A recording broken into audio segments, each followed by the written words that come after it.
You are now in the arena. Welcome to Gridiron, presented by Underdog. Woo, woo. My name is Kinsey. I am your host. I fly helicopters and planes, so I can definitely pilot these boys. And joining me today, I have one of the most prolific figures in the history of sports media and the man who has never lost a debate, Skip Bayless. Yeah, Top 5 passer in the history of the USC Trojans and our quarterback, Cody Kessler. Yeah, Cody. 4-time Pro Bowler and the man you want always having your back and has the coolest last name I've ever heard, Richie Incognito. Yeah, Richie. And welcome to the show. I am so excited. The former Commanders head coach, Super Bowl winning coach with the Bucs, and one of the league's best offensive minds, Jay Gruden. Yeah. All right. Let's go, Coach. Let's do it. I want to personally welcome in Coach Gruden. I'm going to make you feel like you're coaching against the Cowboys again. I would like that a lot, Skip. Except I can play defense, right? Right? You might have to. Yeah, all right. Hopefully you play defense better than they can. I really hope. Yeah. Who are you most excited to argue with? You know what? Yeah, bring it. He's a lot smarter than me. He's a lot smarter than me. But this guy, I can handle Richie. There we go. But this guy kicked your ass. Good point. Fight. Okay, no fighting. Let's get into it. So, as always, you guys, this episode is presented by Underdog, so go support the show. If you are new to Underdog, get $100 in bonus funds and bonus entries when you play just $5 with code GRID. Win or lose. So it's Boosttober, and there's daily promos all month long. Underdog is available in most states, so Georgia, Texas, Missouri. Support the show, go claim your bonus, and use code GRID. So today we're going to be talking about a lot of stuff. We've got Aaron Rodgers to talk about, Eagles versus the Giants, Cowboys and Broncos, and drama with Sean Payton. So let's get right into it. After losing to the Giants, Commanders, and Colts, I think a lot of us lost some hope in the Chargers. I know I did personally, but even someone's father, the rookie tight end Gadsden II, his father actually benched him on his fantasy team for the last 4 weeks. He said, "You aren't cutting it, son." So now he's kind of stepping it up. We saw a little dominant performance from the Chargers last night. Jay, are the Chargers possibly a threat to the AFC to win it? They are. You know why? They have a great quarterback. Okay. They have a very good head coach. They got great leadership on their team. I really believe that Perriman, Derwin James, Justin Herbert, Keenan Allen, these guys are great leaders. Joe Alt's a great right tackle. They got him back in the lineup. They're well balanced. You know, even with the young running back, he played pretty well last night against the Vikings. I like their team. I like what they stand for.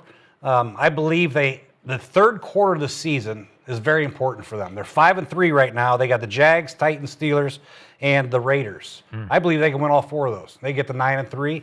And I think there's going to be 3 teams from the AFC West getting in. Now it's a battle for winning division, staying out of Kansas City in the playoffs, hopefully staying out of Indianapolis in the playoffs, and maybe getting some home field advantage. And I think the Chargers have the talent to do it. Wow. All right. Yeah, I'm going to go no. I think they're going to run out of steam down the stretch. My major concern for them is offensive line.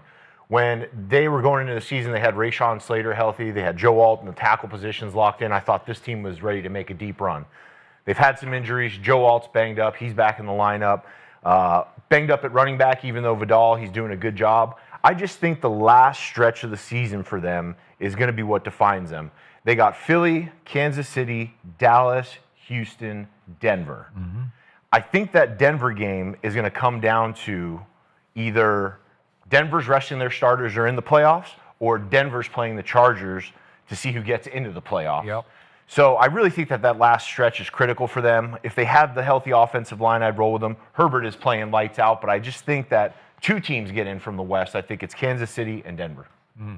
Yeah, I'm going to go with Coach on this one. I think they are, especially because of how wide open the playoff picture is right now in the AFC. They need to be more consistent, though. This is a team 1 week to where they look like one of the best teams in football like they did last night, and then the next week they look like a team that might not even get to 500. They have to be better on the defensive side of the ball. Before last night, those last 4 games, they've been struggling. They couldn't stop the run, giving up explosive plays. Opposing offenses were averaging 28 points per game. That's not what you're used to seeing under Jesse Minter, under Jim Harbaugh, and that defense. They've got to be a little bit better. I really think they need to get better, too, at protecting Justin Herbert. As good as he is as a player right now, he is taking way too many hits back there in the pocket. He is being hit more than any other quarterback in the NFL. I know they have injuries with the offensive line. They got Alt back, they got Pipkins back, but then you lose Mekhi Becton last night as well. So it's been up and down for that offensive line. But regardless of who's in there, you have to protect your franchise quarterback and keep his jersey clean. The other area they need to get better in is running the football. And the injuries have hurt them there as well. Najee Harris is out for the season with an Achilles. Yep. And then you have Amarian Hampton, who's out at least until week 10. And you don't know what he's going to look like when he comes back. I like the other back they have it all right now. But two of the last 4 weeks, Herbert has been your leading rusher. You're not going to win a lot of games by doing that. I expect them to, and I'm curious to hear your guys' opinion.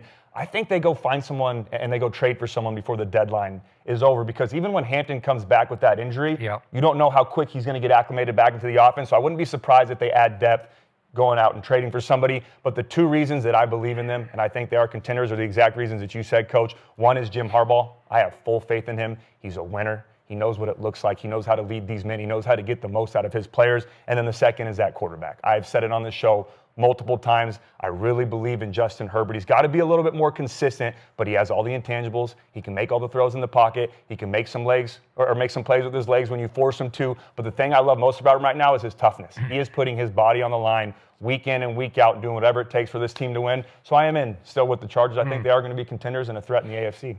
So I agree with only one thing you just said. I do believe in Coach Harbaugh. And after that, I do not believe in this football team.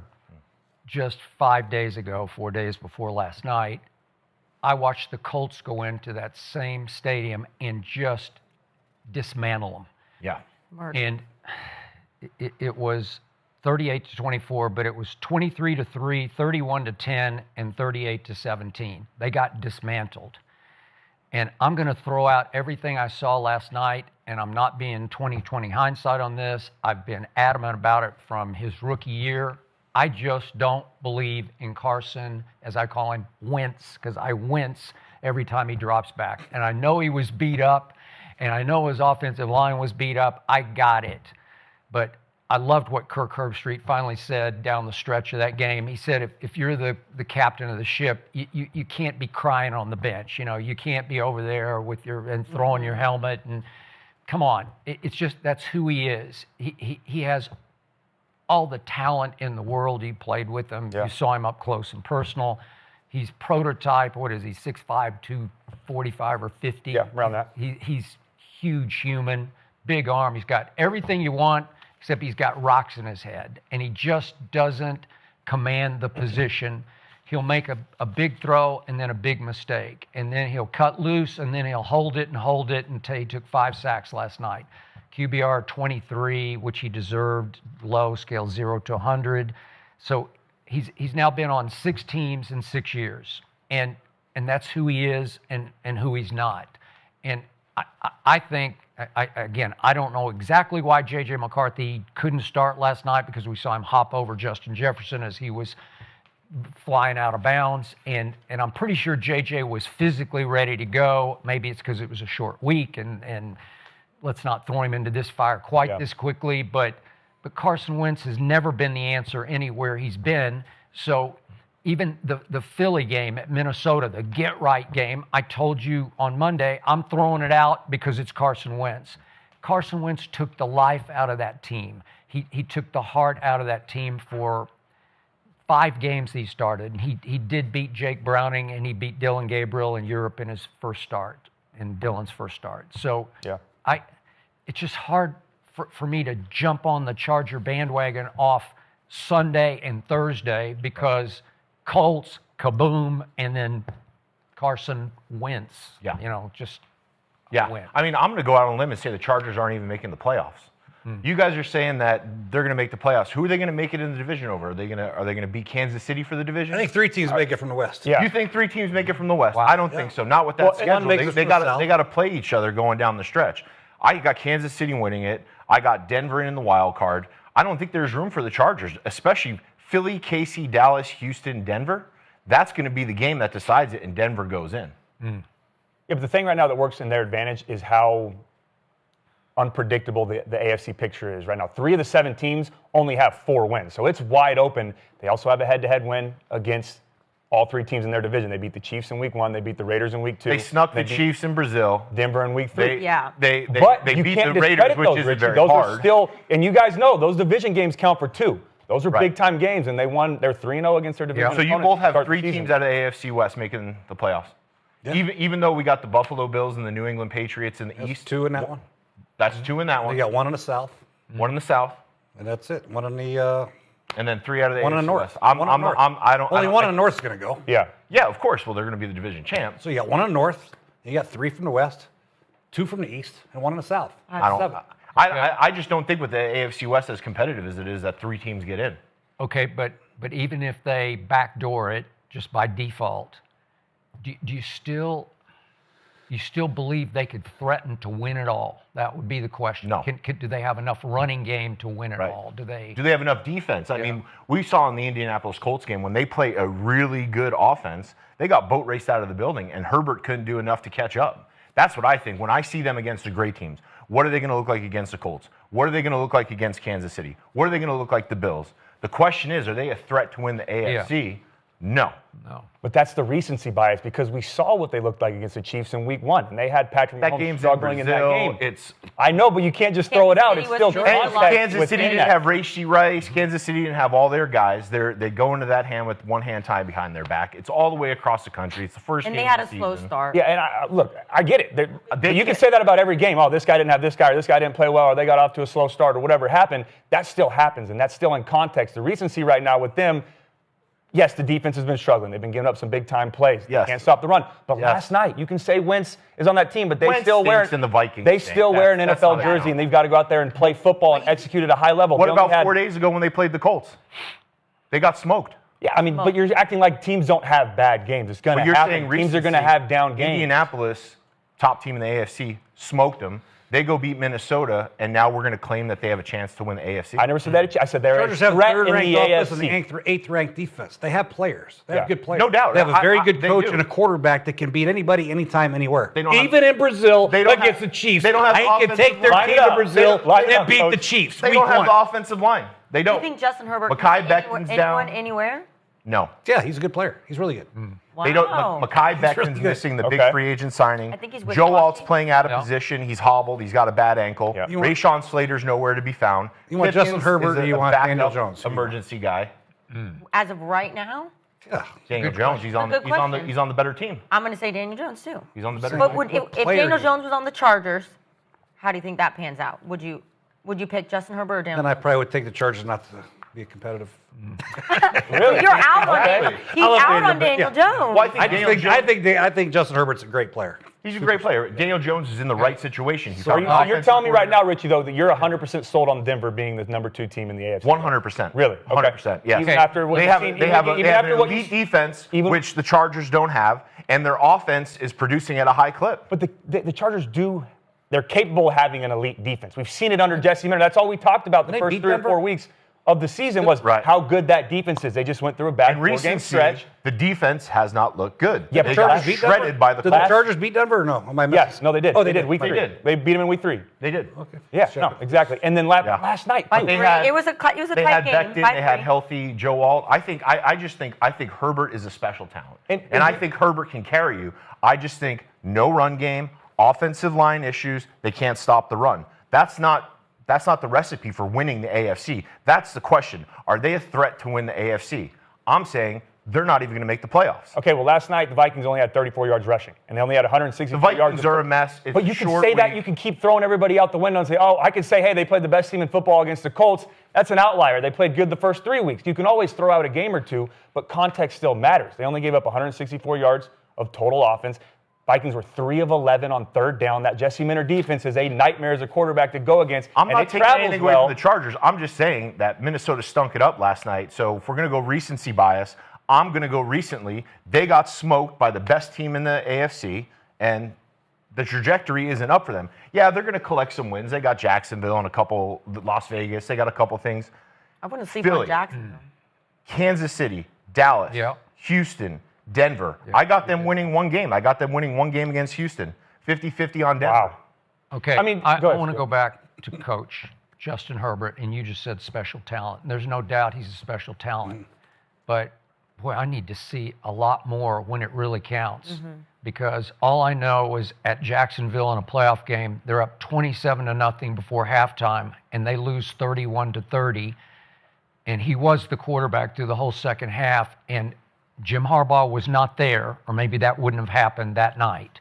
But then Jim Harbaugh was there at Houston last year, and it was an absolute nightmare. Yep. It was 32-12, and Justin Herbert, special talent, goes 14-32, so he didn't even complete 50%. 1 touchdown to 4 interceptions with a QBR of 11 in that game, and I just couldn't. I thought they had a chance to win the game just because of the head coach, and the quarterback was an epic fail in that game. And I'm just not sure. Even when I watched him at Oregon in the biggest games, I don't know about the killer in there. I don't know about the intangibles. I'm just never sold on, if you got to have a game, he's just going to figure out a way to go win that game. So you say anywhere, anytime. On any given Sunday, yeah. I mean, the talent is spectacular. But do the intangibles match the talent? I haven't seen it in pro or college football. Yeah, he had a couple of rough outings in the playoffs. Yeah. There's no doubt about it. You know, you hate to judge a guy based on his whole body of work on 2 playoff games, but that is the most important time of the season. That's when you have to step up. Your game has to rise to a level that is your best performance of the year. And unfortunately for Justin, he had 2 terrible games. Yeah, and Trevor Lawrence threw 4 interceptions in the first half. They came back and won, right?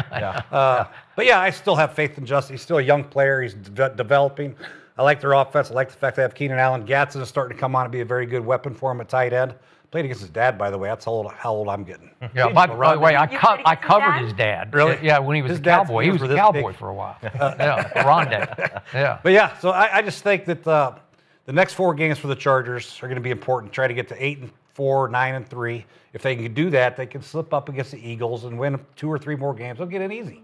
They'll get in easy. Richie doesn't think Richie thinks they're making the playoffs. And then this is my final point on this.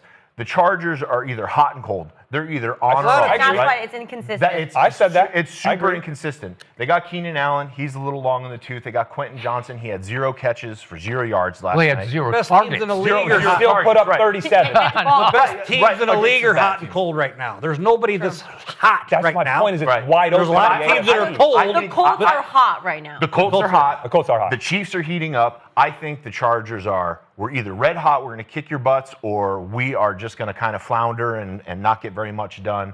It comes down to the offensive line, it comes down to the playmakers, and it comes down to the defense. That defense can play at a high level, but we've seen them get gashed, we've seen them get exposed in the pass game. So the hardest part I have with all this is watching Denver against New York, and then watching Denver against the Giants, and then watching them against the Jets, and saying that team is absolutely better than the Chargers right now in the AFC. They find ways to win. They keep it close. The Chargers' losses this year have been way lopsided. Denver's found a way to come back in those games and win. They didn't find a way against the Chargers. Yeah. They lost to the and Chargers. They also found a way to lose against the Colts in some of those close games, too, yeah. when it matters most and you're playing the good football teams. But at least they're keeping it close. I'll give you the Chargers beat the Denver earlier, right? But when Denver played Indianapolis, they kept it close. They were going back and forth. When Chargers played Indianapolis, they flat out smoked them. That was a tough day. Both hot tackles were out. Hot and cold with the Chargers. It's also week 2, though. No one wants to play the Colts right now. They are on fire. Yeah, and the then Colts are weak. Well, that's Colts part are of that, tough. too. And I feel like this kind of counts. We've always praised Kevin O'Connell for being able to win any game with any quarterback, but now that it's Carson Wentz, we absolutely discredit it and say, well, you know what? Well, see, he couldn't even do Carson Wentz. Carson Wentz is unwinnable. You can't. But you don't figure think that had out. anything to do with You're not Jesse getting a Minter Christmas and card that from Carson Wentz. I promise you that. I think it was more on Minnesota stinking it up, and they're not going to do much with Carson Wentz, and they're not going to do much when JJ comes back. I just don't see it in them. They were 14-3 last year. They had Sam Darnold. Yeah. Well, when they get J.J. McCarthy But who back, was Sam Darnold before I mean, that? they still have Justin nothing, but look at him. He's Addison balling out. and Hockenson, and they get running back. We're acting like they don't have players, and the Chargers got lucky last night and won that game. You play a game against the Philadelphia Eagles, lose 28-22. You go home, go to bed. Then you got to wake up. You got an off day. Then you go have a day of walkthrough. You got to fly to frickin' California and play a game on the road on Thursday Night Football with your backup quarterback. A lot of excuses, Coach. A lot of excuses. You just make excuses. They played Brazil week 1. They played in Brazil week 1. That doesn't count. Doesn't. So in the end, the Chargers will go as far as Justin Herbert carries them. Which I believe could go long. Okay, and Jim Harbaugh is going out of his way every game before the kickoff. He goes over and pounds on his pad like he's trying to pound the confidence into him. You can do this, beating on him. Okay. And still confidence. Yeah. He's done that forever, though. That helps. So it makes Yeah, a Well, he quarterback did it feel with good. J.J. McCarthy at Michigan. I love it. They won a national championship. They with J- cheated. Yeah. They cheated. Whoa. Wait a minute. Where did that come from? I'm an Ohio State fan. Oh, Okay, so 60% of the chat says that they are not a threat to the AFC. So Thank you, they're Chad. not in Chad on always the has my back. Chargers. Thank you. Okay, but let's move on. Okay, so your superstar, you love the little spirit finger I'm ready to superstar. dig in. He's going right back to the Eagles. Yes. So 2 weeks ago, he put up 34 against the Eagles. We have Jaxon Dart heading back to the Eagles, this time into their house. And we know Eagles fans, they're different. So, Jay, do the Giants have a chance against the Eagles this weekend? They always have a chance. They got a good young quarterback, good young running back. They got playing some confidence. However, I think last game is going to have an effect on them. Yep. That was a game that really they should have had. I mean, you got to win that game. And when you lose a game like that, it has an effect. Say what you want. It does. A young quarterback, head coach is desperate right now to try to get something going. Now they have to play Philadelphia. They did a great job against Philadelphia. They didn't have Jalen Carter. Philadelphia's 1 for 9 on third down. They really didn't get anything going, Philadelphia. This could be different. Philadelphia's going to whoop their ass. I really believe so. What's their ass? What's the score? What? What do you have the score? I don't know. How about 31-13? Okay. Ooh. Oh, Wow. Like that? Kicking. Oh, I think man. it's gonna be- That's I So think you, my you boy think that Jaxon you think Dart. that Thursday night a couple weeks ago was just luck? I don't think it was They were luck. hot. I mean, yeah, there's a lot of things that happen in the course of a football game that you don't anticipate. The Eagles couldn't maintain a drive. They're 1 for 9. All right, they couldn't get obviously Saquon going the way they want. There's been a lot of crying about A.J. Brown. I want the ball and I want out of here. And Devontae. These guys are too talented not to get it all together. Throughout the season, when they went to the Super Bowl, they always had their little lull, like they're yawning through the season. They're still in first place by a game. Yeah. They have They a are. 3-game lead on the Giants. The question was, do the Giants have the Eagles' number? When I got the thing, I go, the Giants have the Eagles' number? Who the hell wrote that? Eagles have been in a Super Bowl, and they beat the Giants like 7 out of the last 10 times. But yeah, the Eagles are a much better football team, I believe. The Giants are an up-and-coming team. I love what they're doing. I love Jaxon Dart. I love Scatabo. I like they got Tracy back, but they're not ready for the Eagles, especially when they get all their guns back. I think the Giants have the blueprint to beat them. They got it on Thursday. You just love Jaxon Dart. I love Jaxon Dart. You're I'm all in on superstar. Jaxon Dart. He's my superstar. You got Scatabo. You got Dart. That was a shot in the arm for him, getting that win against the Eagles. They got confidence from that. That's what they're playing with. I really hope that they learned a good lesson in Denver on how not to lose games at the end. I think they're rolling with some momentum into this one. I think Philly's going to put up a lot of points, but I think Jaxon Dart and those Giants, they're going to hang in there. They're going to hang in there and get a close win. I got Giants 23-21. Wow. Yeah, and I'm with Coach when I saw that question too. Do they have their number? I think they have a chance, but I don't think they have their number. I mean, the Eagles have won 7 of the last 9 matchups. They're 7-2 against the Giants. In fact, the Giants have only won 4 of the last 19. So it's been pretty lopsided in this rivalry. I had to go back and Google that myself. I was like, wait a minute, am I missing something? Well, I will Eagles say win, this, Eagles though, win, Coach. Eagles win, I Eagles do win. think that's going to change. I do think that this rivalry is not going to be as one-sided as it's been in the last 10 years, and that's because of, I'm starting to get all in with you, Richie, that's because of Jaxon Dart. He has the intangibles. He can make all the throws. Pocket presence is so difficult as a rookie, and he has it. He can make guys miss. He can create with his legs. But the thing I love most about Dart and why I'm starting to be all in is he's fearless. When you have rookies that get It's like thrown... Bo Nix. When you have rookies that get thrown in that situation, they're going to go one of two ways. They're either going to crack and not be able to handle the moment, or they're going to look at the bright lights and say, yeah, I'm going to step up to this. I'm going to play better because of that. And that's what you're getting right now from Jaxon Dart. And he also doesn't have to do it all by himself. He has other players helping him. Scatabo has been a good threat in the ground game. A couple weeks ago, he had 3 touchdowns in that game, over 100 total yards against the Eagles. They had some explosive plays. I hate so much that he doesn't have Malik Neighbors, though. I would love to see Dart. He was on both my fantasy teams, by the way. Yeah. Sorry, Malik. It's my fault I drafted you. Yeah. Got hurt. That's the biggest what if for me right now is what would Dart look like with Neighbors. But Wan'Dale Robinson, he stepped up big time. They've been leaning on those tight ends with Bellinger, Johnson. Those guys have been getting them the football. They've been stepping up. And then the offensive line, though, needs to be better. Dart's been sacked 12 times in the last 4 games in his first 4 starts. He's a playmaker. He's a guy that likes to extend and improvise, so he holds the ball a little bit too long, so they're not all on the offensive line, but they've got to clean that up. But for me in this game, what it's going to come down to is which Philadelphia Eagles offense shows up in this game. Right. Is it going to be the Eagles offense that we saw in Minnesota that had those explosive plays that got things rolling, or is it going to be the Eagles offense that struggles to get anything going and a bunch of 3-and-outs over and over? Although they played well against the Vikings, and I'm curious, after Skip goes, Coach, I want to get your opinion on them. I am still not trusting Kevin Patullo right now as their offensive coordinator. I don't think they found an identity yet. I don't trust Patullo, but I trust the playmakers that they have on offense. That's why I like the Eagles. Jalen Hurts made some good plays in that game. A.J. Brown, Devontae Smith, when they're hot and they get them going, they're playing well. But it's time to get Saquon Barkley going. This is the game to do it. We've been waiting for him to get back to who he is. You're playing at home, a division rival, and it's your former team. They got to get Saquon going. But with that being said, I think it's going to be closer than everyone thinks. I had the Eagles winning 27-24. Well, you made this huge case like it was going to be a blowout, and all of a sudden you're 27-24. Wait. Where? No, I hyped up the Giants the whole first half, saying I like Dart, I believe in them. But I don't think they're going to beat Philly. That's called being on the fence. Yeah, I think so. But if 27-24. If Saquon goes last year's Saquon, it should be a blowout. But we right? haven't seen We it haven't yet. seen that at all. I don't have faith in that yet, and I don't have faith in Kevin Patullo. So you still. He's warming up think his Saquon engine. will get right. He's in the garage. He's warming up his Yeah. engine, Saquon, for No, I think he will. I want him to get right. It has to happen this game. I don't know if they will either, though, because right now the Giants' defense is 29th in total defense, and they're 26th in passing defense. Yeah, so this could be another Jalen Hurts game with Brown and Smith instead of getting Saquon going. Brian Burns is probably not going to play, so that'll hurt a little bit. But I don't think there's going to be any hangover from that game they should have all-time closed the deal on.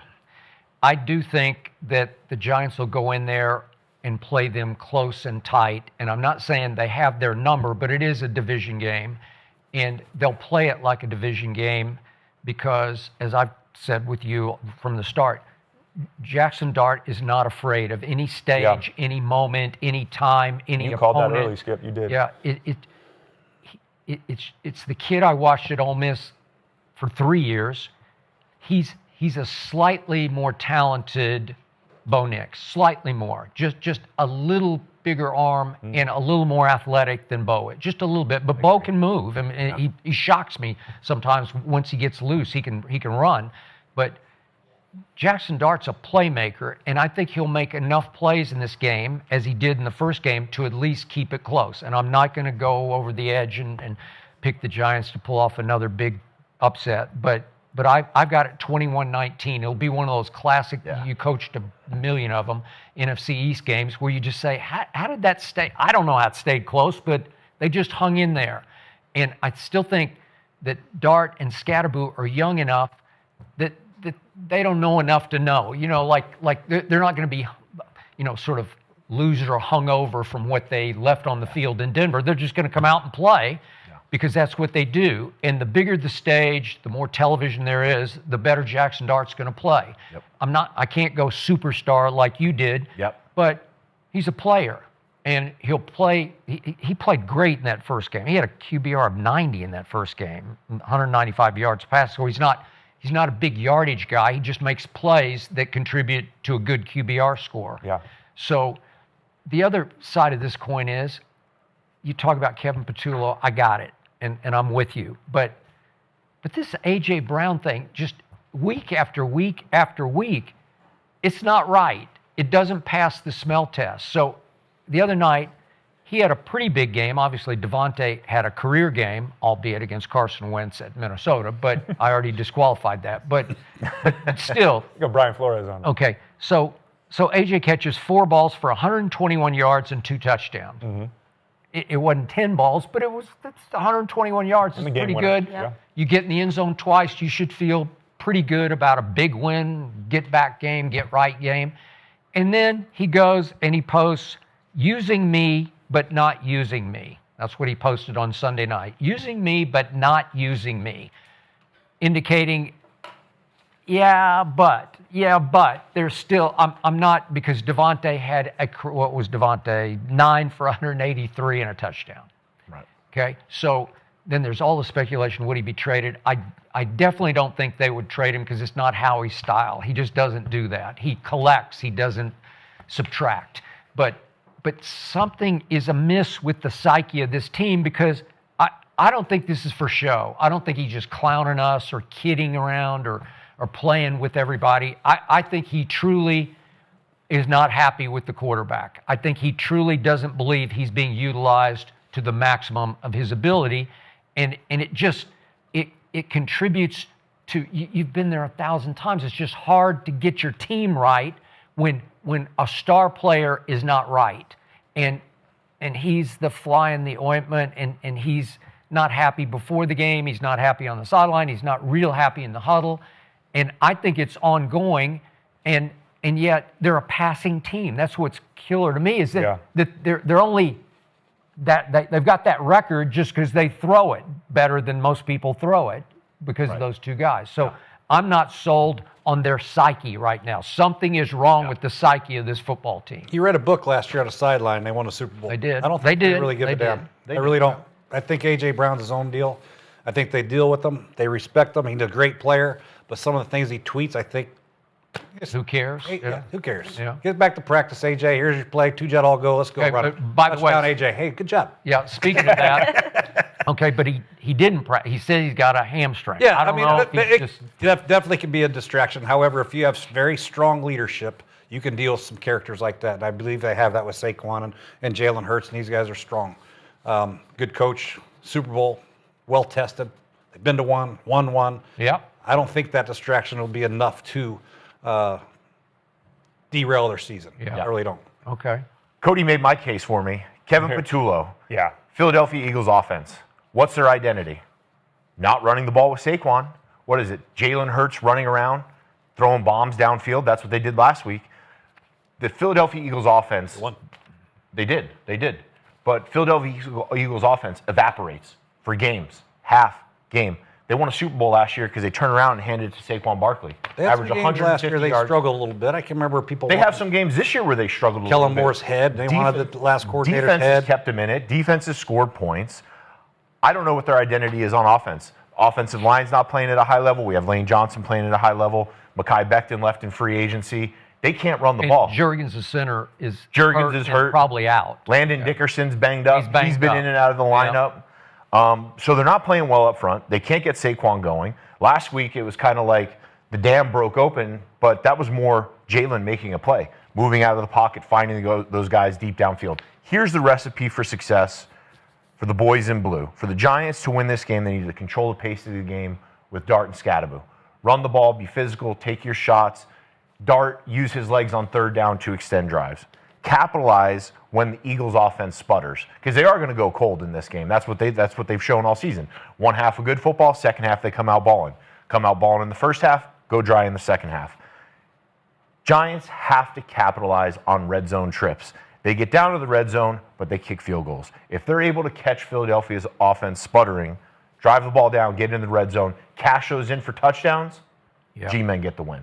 So you have it close, but you still have the Eagles. I still have the Eagles. I can't get there. I can't go all the way over the edge on this one. Got to jump off the deep end sometimes, skip. Yeah. It's fun in the deep end of the pool. Yeah, well. Eagles have better players. Right now, today, the Eagles have better players. They just have better players. They have better receiving room.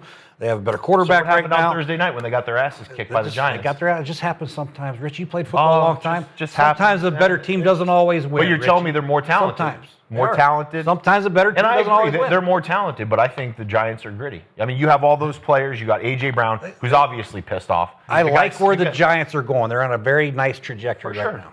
However, right now, the Eagles are a better team. That's the way it is. Okay, They're 5-2. who won last The Giants are 2-5. Who won last Who's time? better? Who'd you rather be?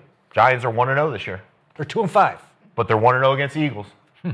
Jesus. Yeah, All right, you love quick thought about Saquon Barkley. So I watched him closely for 6 years in New York, and what came clear to me was he's the classic home run hitter, if I can do in honor of the World Series of Baseball analogy, but he's a home run hitter who's going to lead the league in strikeouts. You have to live with the none-yard runs, as Coach Madden used to say, the -1s, the 1s, the 0s, because he's going to have a lot of them because he doesn't bang it between the tackles. If he sees daylight quickly, he can hit daylight like lightning with the best of them. But you have to give him big creases that he sees and feels and can accelerate with conviction through. And they did last year more than ever. That was arguably one of the greatest offensive lines ever last year. When they were in sync and healthy and in rhythm, they were mauling people and they were blowing people off the ball where he was getting big head starts. And nobody is still faster with a football under his arm. Maybe Jahmyr Gibbs is in the ballpark, but when he would hit a crease last year, it's just house. It's just gone. So to all your points about the offensive line, and you know how this goes, if everybody's banged up and out of sync, they're just not commanding the line of scrimmage between the tackles anymore. So he's not getting big creases, and he went 18 for 44 at Minnesota, 18 for 44. Well, a bunch of them they just go nowhere. And when he sees jerseys and no daylight, he like my guy Javonte Williams, we're going to get to him in a second, but he just runs through brick walls. He gets hard yards. Saquon doesn't get establish the run kind of yards. He doesn't play football that way. Even though he's big, he's 6 feet 235. But he doesn't bang the ball between the tackles at all. So it's hard to establish the run with a luxury back who's a home run hitter, to me. Does that make any sense? That makes sense, yeah. Like he's not like CMC the other night in the 49ers. Oh, God. He's getting hard yards, right? Hard, they give him a little crease. He's going to put his nose in there and he's going to get it going. Last year, they were blowing up huge lanes for Saquon. And like you said, he gets a run and start. He's going to hit that. God. He's going to get through the second level of the defense, and he's going to run away from everybody. But it starts and stops with the offensive line up front. They are not playing up to the standard that they had last year. I think it traces back a little bit to Patullo. What's their identity? Saquon hasn't went over 100 yards all season, has he? No, heck no. Not even 100 yards. He's averaging 44. Exactly. Yeah. So I think that's the stark difference. Last year they had it rolling. This year they don't. Now they got to rely on the passing game. You got a malcontent at one of the wide receiver spots because he doesn't get the ball for half the game. Like, show up and show me that the Eagles can play 4 quarters like they played last year of a high-powered offense. Okay. I'm going to disagree with that. Okay. We can't sit here and act like Saquon Barkley can't make people miss in the hole. I've seen him do it over and over at Penn State. I've seen him do it in the NFL. Man. Skip, you don't have 2,000 rushing yards on a season because you just have open holes every single time. Yeah. I've seen him make guys miss in the hole. He's the most shifty back I've ever seen run. He's not afraid to lower his shoulder. You just mentioned how big he is. He's not afraid to run someone over. I saw him make 2 guys miss and then backwards hurl a guy last season in open space. Field. That's but that was in the open field. You just said the same thing. Even down in between the tackles when there's a free rusher. He has it. If there's enough room, he can make a guy miss. But you also just talk about that the offensive line struggling. Yes, I get the argument that a running back is as good as their offensive line. They've got to help him out. No one in the NFL, regardless of who you are, is going to run the football well if you're getting contacted 3 yards behind the line of scrimmage. If you don't have an offensive line that can at least give you a little bit of daylight, I don't care who it is. You're not going to. Maybe Barry Sanders going back in the day, but not a lot of people can do that. Now, you're saying that all of a sudden he's having an off year. Well, Saquon's maybe not that guy, or he's, just a home run hitter.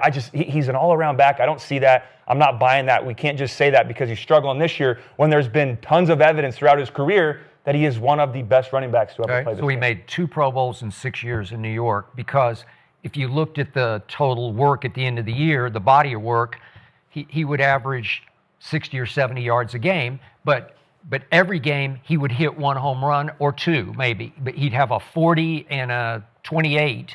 And now this year his longest run is 17 yards. So he's not even hitting home runs still. Or that would always increase his totals. Right. And I'm not go ahead, Coach. The good news for the Eagles is last week, what'd you say, Devontae had 180? Yeah. And AJ had 120? Yeah. Now the Giants are watching this and they're saying, you know what?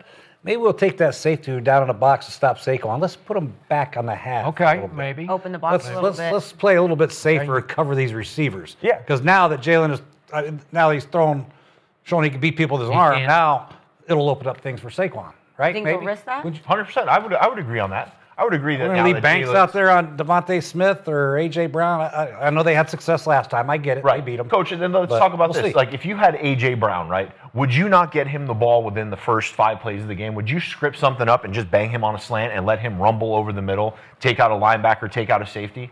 That's what I think's missing from I say Tulo's no. offense. Him or Saquon. I mean, let's see. Should I give it to Saquon, throw it to Devontae, or AJ?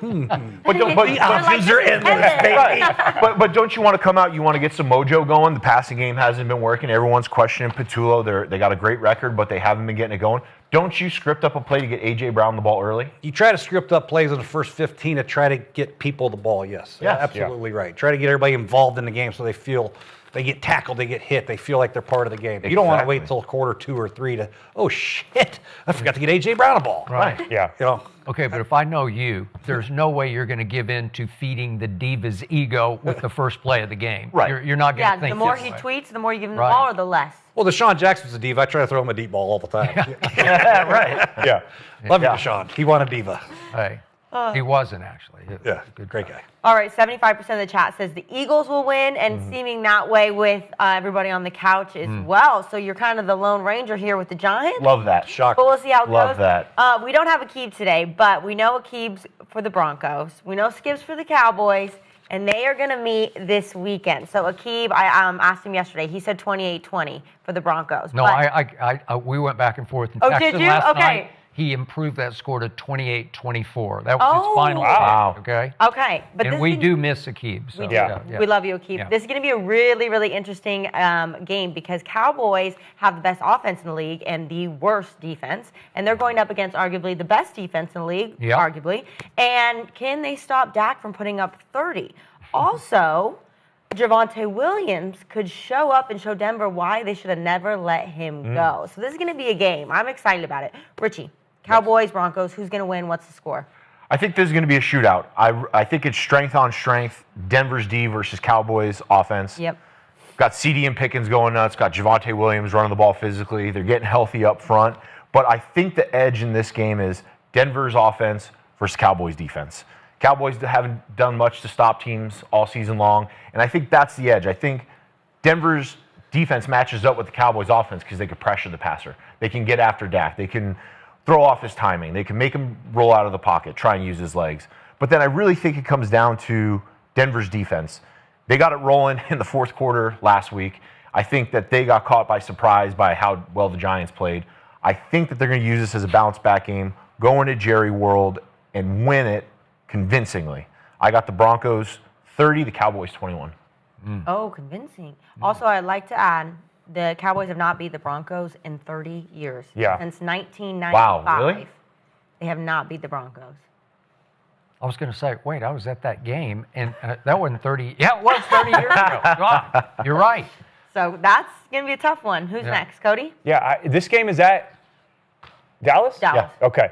I thought I saw it at Denver. Okay. No, well, it's at Denver. it is at Denver, Yeah, right? Okay, okay. I thought that they were talking about the glare on the field. Is it in Denver? No, it's in Denver. Okay. Okay, good. I was about to say, because my whole Yeah. first point would have been wrong. I thought maybe I saw the wrong Definitely, year. It's in Denver. It's at Yes, Denver, yes, right? So that yes. was my first point. I'm going to rock with Akib on this one. I'm going to speak for him. But I am going, I think it's going to be a little bit closer than what he said, but I'm going to go with Denver in this game mainly because they're at home. They've been really good at Mile High. They've won their last 8 home games, which is the best right now in the NFL on that Yep. streak.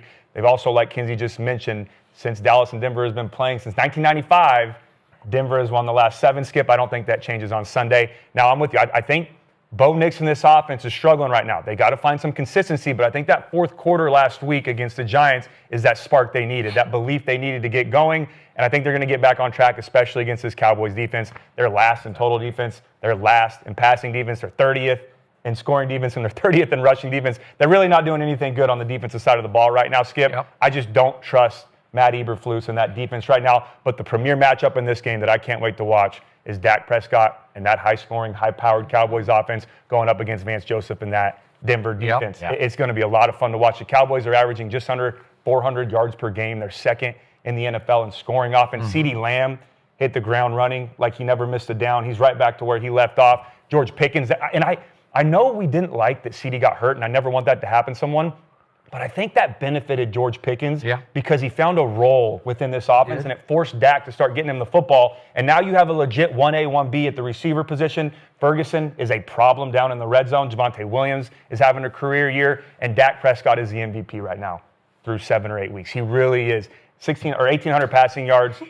You believe or you disagree? I do. Oh, okay, Well, good. I was about to say. Of course he's going to agree. If he I makes thought the you were. playoffs, if I he thought makes you the were playoffs. saying no, but he's got 16 touchdowns, Well, only leads 3 in interceptions. QBR. Leads the NFL in QBR. No one is more valuable to their football team in the NFL right now than Dak Prescott is to the Dallas Cowboys. I really believe that. But this is going to test him. Strong statement. It is a strong statement, Coach. Strong. But if you have that type of defense and you're telling me that you're still winning games and finding a way to get the job done, that's because you have damn good quarterback play on the other side of the football and you're winning in these shootouts. And that's what Dak is doing.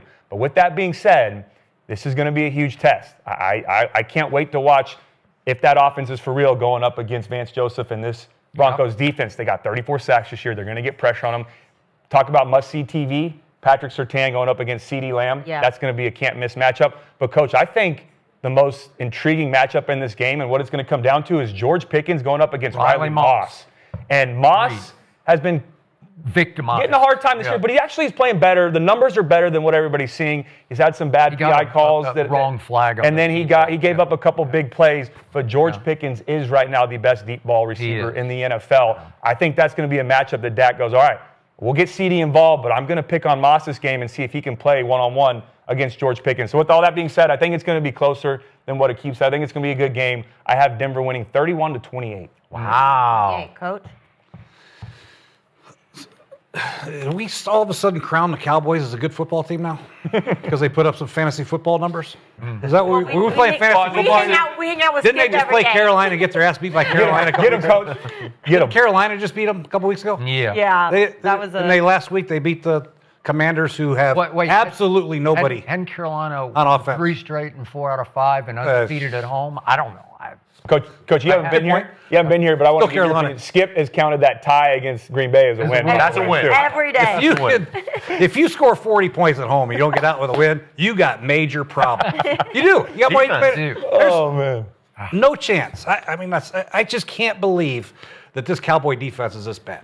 All right, as good as the offense is, the defense is worse. Even watching the tape of the Commanders, and the Commanders, they don't have Debo, they don't have Terry McLaurin. They're all beat up front. I mean, it just guys are running wide open, and these guys can't separate. The Denver Broncos, if Bo Nix, who I call him a box of chocolates, you never know what you're going to get with Bo. I mean, he can play 3 quarters of total in-depth football and then play a 4th quarter like Joe Montana, right? Yep, he did. Yeah, that's what he did last If he can play 3 quarters like Joe Montana, 1 quarter of a net miss, the Broncos roll them. I really think that because if you force the Cowboys to be one-dimensional, it's a very good dimension with Dak and CD and Pickens and Ferguson. I get it. But the protection will be an issue. The protection will be an issue because Denver can get after them a lot of different ways, not just with a 4-man rush. Vance Joseph has a very good double-A blitz package. It's a very good, very effective blitz game. Riley Moss won't have to cover very long because Dak will be on his back. That happens. So I'm taking the Denver Broncos to win at home, 35-24. How about that? Ooh, I'll give the Broncos. I'll give the Cowboys 24 points. That's how much I care about you, Skip. Well, okay. I can't disagree with any point any of you 3, probably you also, I throw in there, have made, except your conclusion. The Dallas Cowboys are going to win this football game. Let's ride, Dallas. Let's ride. We're going to steal. Let's ride, Cowboys. Are you feeling it out there? Are you feeling the juice? We are going to turn mile high into smile high because we are poised for takeoff. And I hear everything you said about the team you just coached. They didn't have their top 3 receivers. But I saw a Cowboy team start to take shape. I saw some signs of life on defense against the Commanders. Even though Jaden didn't have his receivers, we made him punt 4 times, which was like a record to me for this defense to make somebody punt 4 times. And that was just, he played like 2.5 quarters. And we made him punt 4 times, and we stopped him on 4th and 5. And we strip sacked him and took the football away from him the 6th time. So that's pretty good against Jaden, even with nobody. I got you. He had Bill. He had his running back. Yeah. But look, He did play better. I'm starting down here. I'm starting with my bars not low. It's on the floor because we can't stop anybody, and we still have given up the most yards of anybody in all of pro football. I got you. And yeah, to your point, you can't believe that Matt Eberflus's defense is this bad, because if I take it individually, if I take player for player and I start saying, is he any, you'll say, if we went down the line, well, I don't want to bore you with all this, but if we went through the whole defensive roster, you'd say, He's pretty good. He's I don't think I would. I do. I think the two corners are pretty good. I think Trevon and Deron Bland are pretty good. They both led the league in interceptions. They don't run very good. Is Diggs back in this game, Skip? I saw he's still in concussion Banged up all the time. Bland's A mysterious concussion. Okay, Yeah. it is The at-home mysterious, but concussion. I'm going to guess he plays in this game. Okay. But you don't think they can run? They had a great defensive performance against Washington. They went from 32nd ranked to 32nd ranked. Yeah. Okay. No, That's your bar, Skip, for the Cowboy defense. I got you. Okay, so I did go back and forth with Akib last night, and he settled. Maybe it's 28-20. I should probably hold him to 28-20. But he did give me the spread. Remember, they're only 3.5-point dogs on the road, so Vegas is saying this game's pretty close. Yeah. Pretty. Denver's a tough team to play as a Vegas guy, just because of Bo Nix's Okay, Yeah. right. being up and down. He's crazy hot and cold. Unbelievable. Yeah, because we saw in one game 3/4 of ice cold, like weird, crazy cold, and then that 33 happened. in the fourth. Yeah, 33 in the fourth with 227 total yards. I mean, that's impossible, and that's on the Giants. But okay, now here's the one factor you guys didn't bring up. When I first saw the schedule, I was with you. When the schedule came out, I took one look and I said L at Denver because just a hard place to win. It's just impossible. I wrote that off. We talked about it on the show in the first couple of weeks of the show, and I just wrote them off at Denver. I said there's no way they're going to win at Denver. But this team has shown me the better the opponent, the better it plays. It should have won the game on opening Thursday night at Philadelphia. It was right there, and CD dropped 2 big balls in the fourth quarter, or we're going to win that game.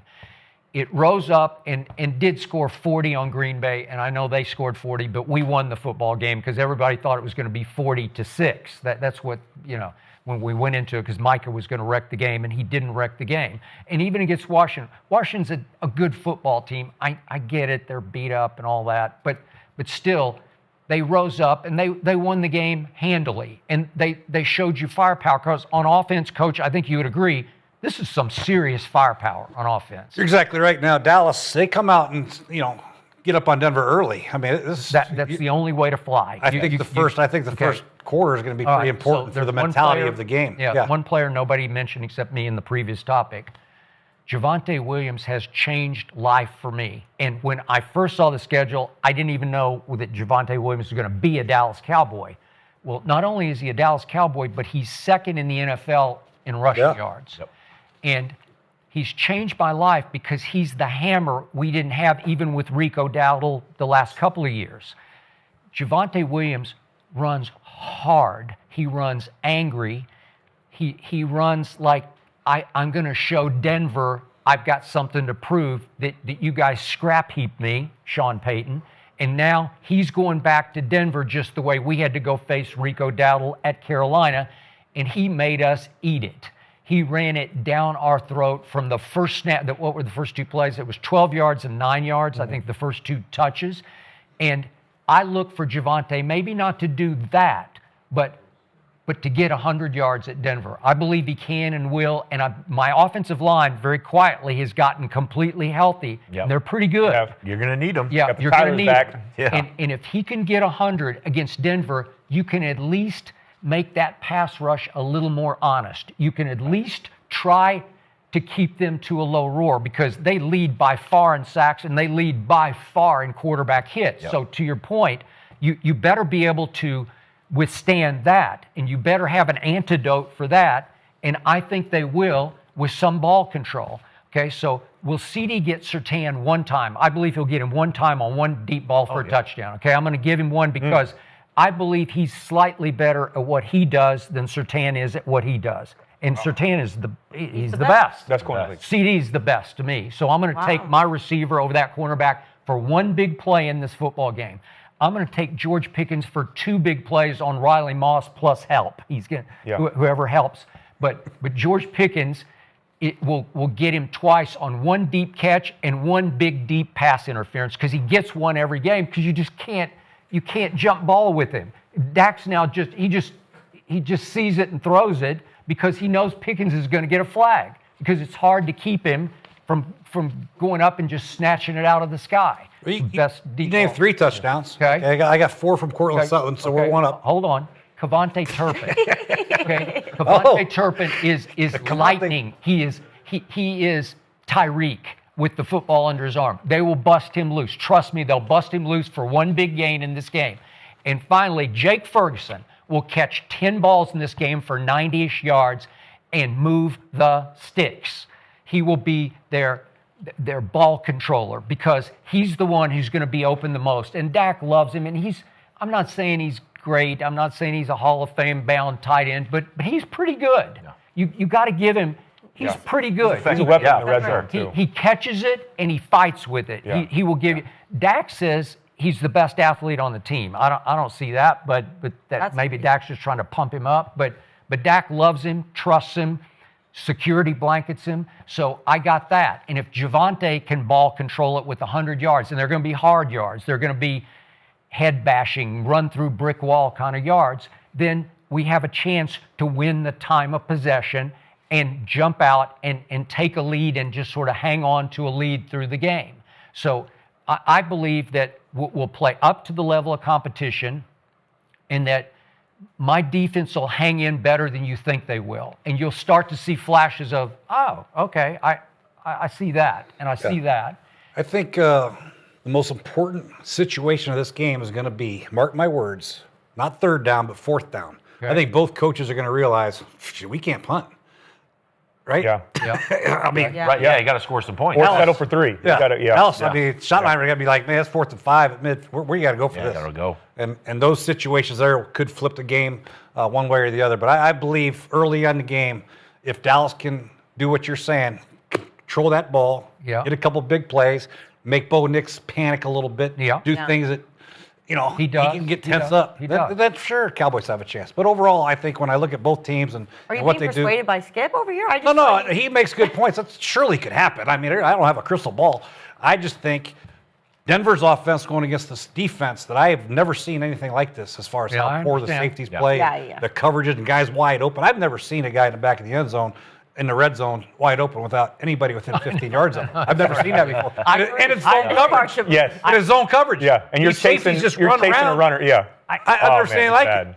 So yes, I cannot, and I don't hate the Cowboys by any stretch. I just can't do it. I can't watch that defense. Okay. Do you hate the Dallas Cowboys deep down just from your years coaching? I've never really liked the Cowboys. I really don't like anybody, Skip. I just a miserable. You hate them all. I don't like any of these teams. Except the Commanders. I like the Commanders now. They got a new owner. Let's go Commanders. There you go. Oh, there you go. Oh. Yeah. Honestly, Skip, one day I hope my future husband loves me delusionally and supports me as much as you love me. Well, it's not delusional. It is. It's not you are die hard, and I support that. We need a prediction. I got it. Okay. We're going to get to 30, but we need to get to 30 because we're going to hold them to 28. So I got 30 to 28. Okay. And I did get Akib to give me the spread, so the 3.5 for a dinner. So we got a dinner on it, and I won't need the points because we're going to win it outright. Okay. So. Well, good news for you, too. The chat is kind of split. I was expecting higher for the Broncos. Yeah. 55%. So only a 5% right there say the Broncos are going to win. Woo. So we got hope in the Cowboys. Woo. Now, let's move on because Aaron Rodgers had a few things to say. He wants to retire a Packer. Let's check out what he had to say.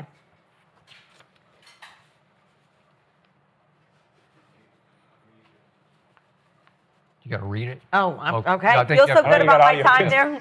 Feels so good about my time there because damn near everything in my life is because of my football career, and my football career starts and will end one day with the Green Bay. So, got a lot of love for all the memories there. Looking back at Aaron Rodgers, he won a Super Bowl, 4-time MVP, 18 years with the team. I mean, can you judge the man for wanting to do that? Skip, is it okay or not that he wants to retire a Packer, Aaron Rodgers?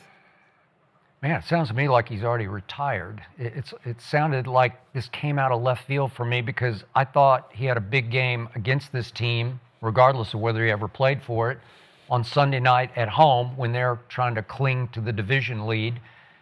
I just didn't like any of it because it was all about me, but that's who Aaron is, all-time blame-deflecting, finger-pointing diva. But this is the case of, Remember I won 4 MVPs there, and don't forget how great I was, and I grew up there, and I had the greatest. I'm going to read a few more of these quotes.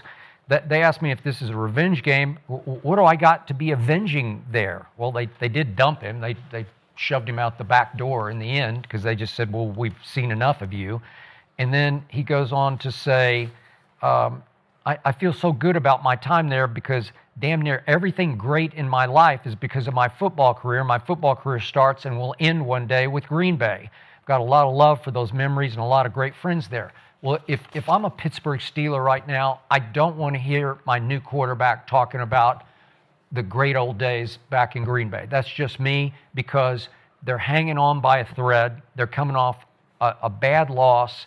And I don't want to hear remember when from Aaron Rodgers when he's played better than I thought he would. He's played probably better than they thought he would. And all of a sudden, it's like he left his heart in Green Bay. Well, you're a Steeler now. You got black and yellow, and all you're talking about is green and gold. And this is just me. I don't know how you guys would feel if you're his teammate, but that would be offensive to me. I would want to hear that he had it in for them because after he beat the Jets, he said, I want to beat every single person in the organization. And now it's all love and flowers for Green Bay. That's just me, but I'm not a big Aaron fan. I agree with you a little bit. I think when Joe Montana got traded to Kansas City, he wanted to beat the shit out of the damn 49ers, and they did. And Tom Brady left New England. Oh, did he? He got his 32nd win. He beat every NFL team by beating New England last. Yep. They care about that. They want to win. They have a lot of respect for the organization. Yep. They gave him an opportunity. They won a lot of games. There's a lot of history there. We know that. We know you're going to retire as a Packer. This is Steelers versus Packers, man. Let's go back there and kick their ass. We'll retire some other time. But this week, that's what I wish he would have come up with the approach. I agree with you a little bit. Tons of respect for Aaron, but I don't think this was a time and place to have this discussion. Wow, so you agree with me a little bit. I got chills even saying I know. I mean, exactly. Are you agreeing? I don't think. I mean, Aaron had a great run up in Green Bay, 4-time MVP. Yeah. Won a Super Bowl up there. Replaced the great Brett Favre. He has a lot of fond memories there. I kind of liken it to my experience. I played all over the NFL. I finished with the Raiders, and I got to retire with the Raiders, and that meant a great deal to me. I'm really thankful to Mr. Davis for letting me do that because it closed one chapter in my life and opened up another one. But I think, obviously, A-Rod, he's closer to the end than the beginning, so he's starting to think, he's starting to drift off into retirement thoughts. So yeah, I have no problem with him talking about it. He had some great years there. They're in first place in the division, man. It's a big game. Yeah, Lamar's coming back, man. I know. I'm trying to lead this team to a Super Bowl. That's what I'd be saying. Flacco just lit them up. I mean, they got to get off their ass and win this game. Don't you think that's a little bit of bulletin board material that he's trying to avoid by saying, "Hey, pour it on the love," but when and he'll probably that's my whole point is. He spent 18 NFL seasons there. That's 18 years of your life. Obvious he's going to retire as a Packer. It's obvious he's going to retire as a Packer. No, I know, but I'm saying, but he also is giving them their credit. I mean, he's 41. That's over almost half of his life he spent in Green Bay. They have great memories. That's your retirement speech. You don't do it on Friday. So that gets me to my next point. That's all I'm saying. But that gets me to my next point is, don't you think he's just saying this in the media to pour on some love? Because I guarantee you, before the game, walk up, dap everybody up, hey, good to see you. Because he said it's not a revenge game. We've got a lot of great relationships with people within the organization. I'm sure he does. But I promise you he's not thinking that shit. He's going to walk up pregame, shake some hands, postgame, maybe take some pictures and trade a jersey here and there. But for those 60 minutes, he's going to want to kick their ass the entire time. There are no friends on the field for 60 minutes. We'll do that shit after the game. But he's saying it right now as a sense of, because if he gets up there and says, I hate these guys, we're going to kick their ass, I don't want anything to do with them. First of all, you're going to rub that organization the wrong way and the fans that believed in you. No, I'm not saying you should say that. I'm not saying you should come out and say that. No, I know, but I'm saying maybe nothing right now. Yeah, just say nothing. Just say nothing, folks. But I think he's doing it more so, hey, pour on the love, give the respect. Let's not give any, because it was that last year, Skip, I will agree with you, 18 years or not, the last year was ugly. And that departure and the trade and everything, and even you could argue drafting Jordan Love instead of getting him some help at receiver and doing some things right by Rodgers could have started that turmoil, but I just think he did it in the sense of, let's pour on the love, but when those 60 minutes, from that opening kickoff to that last whistle, I'm going to kick their ass. Just quit giving him he keeps giving ammunition to people just to keep shooting at him. Well, that's the thing. That's the thing with Rodgers. He's the biggest. Look at me. Yeah. No, don't look at me. I don't want the spotlight. I don't want the spotlight. But look at me. I'm on McAfee every Tuesday. But no, don't look at me. I want to live a private life. I want to fade off into existence. And he does give people a lot of ammunition. I mean, he was a great player, and he's still playing at somewhat of a high level. But he's very hot and cold with I want attention. No, I don't want attention. Nope, everybody needs to talk about me. So You know what I hate the most about this, though? I wish so badly this game was at Lambeau. I wish this game was in Green Bay, and we could watch him go back to that stadium. And I know they want home field advantage in Pittsburgh and all of that, but I thought it would have been a lot cooler if this game was in Green Bay and you could see him return to Lambeau. Well, so did Aaron, because he said this one would mean a lot more if it was in Lambeau, just because of the affection I have for that place and that hallowed ground of Lambeau Field and all the amazing memories that I have there over the years. Okay, again, great, but I don't want to hear it right now. Right? Sweet. Come on. Yeah. Well, right now they're winning their division. I mean, it's not saying a lot because right now the AFC North is kind of taking. I don't know what happened, hadn't but even started they yet. are winning that division. What do you see right now this weekend? Steelers, Packers. What do you have? Let me go to my next page. Okay, Cody, go ahead. Go ahead. Yeah, no, go ahead, Cody. I'll be quick on this. I want to say Steelers, but right now I trust Aaron Rodgers more than I trust that defense, Skip. And I don't think that's anything any of us thought we would say at any point in time this year. So with that being said, I trust Matt LaFleur and this Packers offense. I think they're going to go into Pittsburgh, get the win. I have it 28-24 Green Bay. Ooh. I got Green Bay winning as well. I think this will be a close ball game. It's in Pittsburgh. Green Bay needs to stay ahead of the change. Don't let that pass rush get going. T.J. Watt, Alex Highsmith, Erbig, Cam Hayward in the middle, pressing the pocket. I think it's a close game. I got Green Bay winning 24-20 and reigning on Rodgers' revenge game. Ooh. Quote Doesn't unquote. seem like Not revenge. revenge. Yes, Quote not unquote, revenge not game. revenge. The love game. It's actually his love game. That's good. Yeah. Oh, there you go, Kins. Yeah. Me, Jordan Love's got to work on his consistency as well. There's no doubt about it. He's got some issues going on. I love Green Bay's football team, top to bottom. They have a very good roster. Defense is playing better. I can't get over the fact that the Pittsburgh Steelers played Joe Flacco last weekend, and Joe Flacco just carved him up. Hey, Jamar, where you at, Jamar? Boom. Boom. Boom. Hey, Jamar. Boom. Boom. Hey, T, where you at? Boom. This is the Pittsburgh Steelers defense, Skip. Agreed. They're awful. They're awful. I heard before the season this is a generational type defense. They compared them to the Ravens and the Buccaneers in 2002. This team can't get a stop. Nope. I can't take that. I'm a big defense. You think I'm an offensive guy? Yeah. But I look at teams' defenses first. Defense If you're wins playing championships. horrible defense, I cannot take that team. I'm taking the Packers. They have too many weapons. I'm taking the Packers to win by 10. Do I got to get the score? Yeah, you got to get 27-17. Ooh, There you go. we got Packers. So what does that mean for Skip? It means that this is a mismatch to me for the point you just made. I think Green Bay is going to cakewalk in this game. I think this Steelers defense has been exposed. It's now fallen to 28th in the league in yards allowed, and they rank defenses off yards allowed. So it's like the 5th worst defense and plummeting by the week. So Jordan Love has issues in every game except when he plays on Sunday night, when he's 3-0 with the all-time Sunday Night Football passer rating, and he's 12 touchdowns to 0 interceptions in 3 Sunday night games. 3-0, 12 to 0. I mean, it's like if he could play every game on Sunday Night Football, he'd be in the Hall of Fame already, right? They'd have to just stop and put him in the Hall of Fame.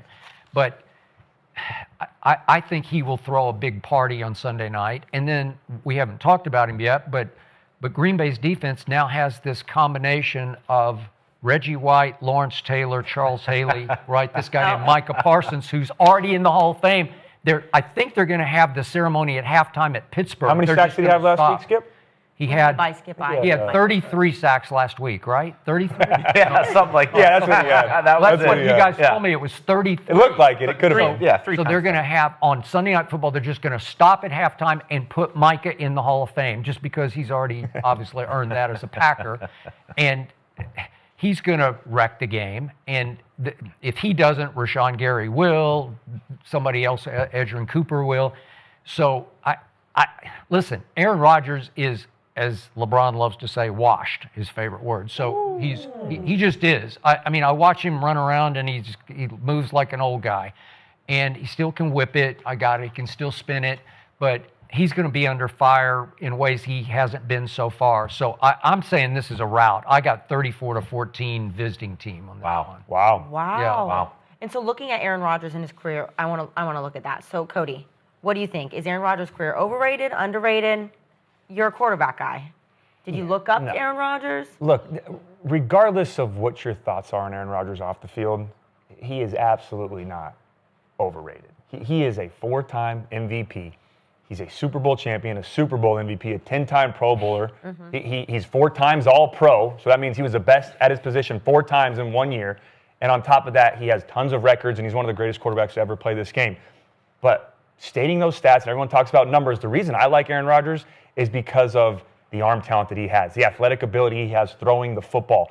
And I know it depends on maybe the era you played in. You can talk Marino, you can talk Bradshaw, you can talk all these other guys, Mahomes nowadays. But to me, growing up watching Aaron Rodgers, no one in the NFL is a better thrower of the football in the history of the sport. And I truly mean that. When it comes to arm talent, no one is better. It's effortless. Did you see Dan Marino? I just asked. That's why I said era matters. I didn't watch Dan Marino as much as I watched Aaron Rodgers. But for me personally, growing up in that era, and Tom Brady's the GOAT. You got all these other great quarterbacks during that time, Payton. But for me, when it comes to pure arm talent and the ability to throw a football, Aaron Rodgers is in a league of his own. I mean, it's effortless. Did you guys ever see Jeff George throw the ball? Yep. Holy shit. I did not, Coach. No, I wasn't there. But I mean, with that, so mechanics. But wait a second, he's like Carson Wentz to me, like Rockhead, right? I'm just saying, pure thrower of the football was the question. Yeah. Okay. Yeah, I'm just all right. playing. Yeah. Well, Is he washed now? I got a question. When you ask if he's overrated or under, what's his ranking? Who's ranking? What'd you rank him? Well, do you think Top he's the 5 greatest quarterback ever? Yeah. Yeah, if you say the greatest quarterback ever, I say he's probably overrated. If you say he's not even top 20, I said, fuck, he's way underrated. Right? So Okay. he's, like Cody says, he's if not the best thrower of the football I've ever seen. I mean, he throws the ball in these tight windows. And that throw he had in the Super Bowl at the All-Go Special, do you remember that touchdown? Yes. Yeah. That ball, Yes. 1 inch to the left or 1 inch to the right, 1 inch higher, 1 inch lower, it's incomplete. And you know what I love, Coach? Wait, are you talking about the post route the one to Greg Jennings? Yeah. Yeah. Okay. Unbelievable. Yeah. That's just an example. He makes goals like that look and Ryan Clark easy. was on his And lap. you know what he does, Coach, is so great, and that's why I say this in backup argument. He throws in a phone booth, and what we mean by that is short step, no step. I don't need to push off. I don't need to create a lot of push off with my back foot or take a long stride. Everyone thinks the throwing comes from your arm. Oh, what's your arm strength? Bullshit. It comes from the ground up.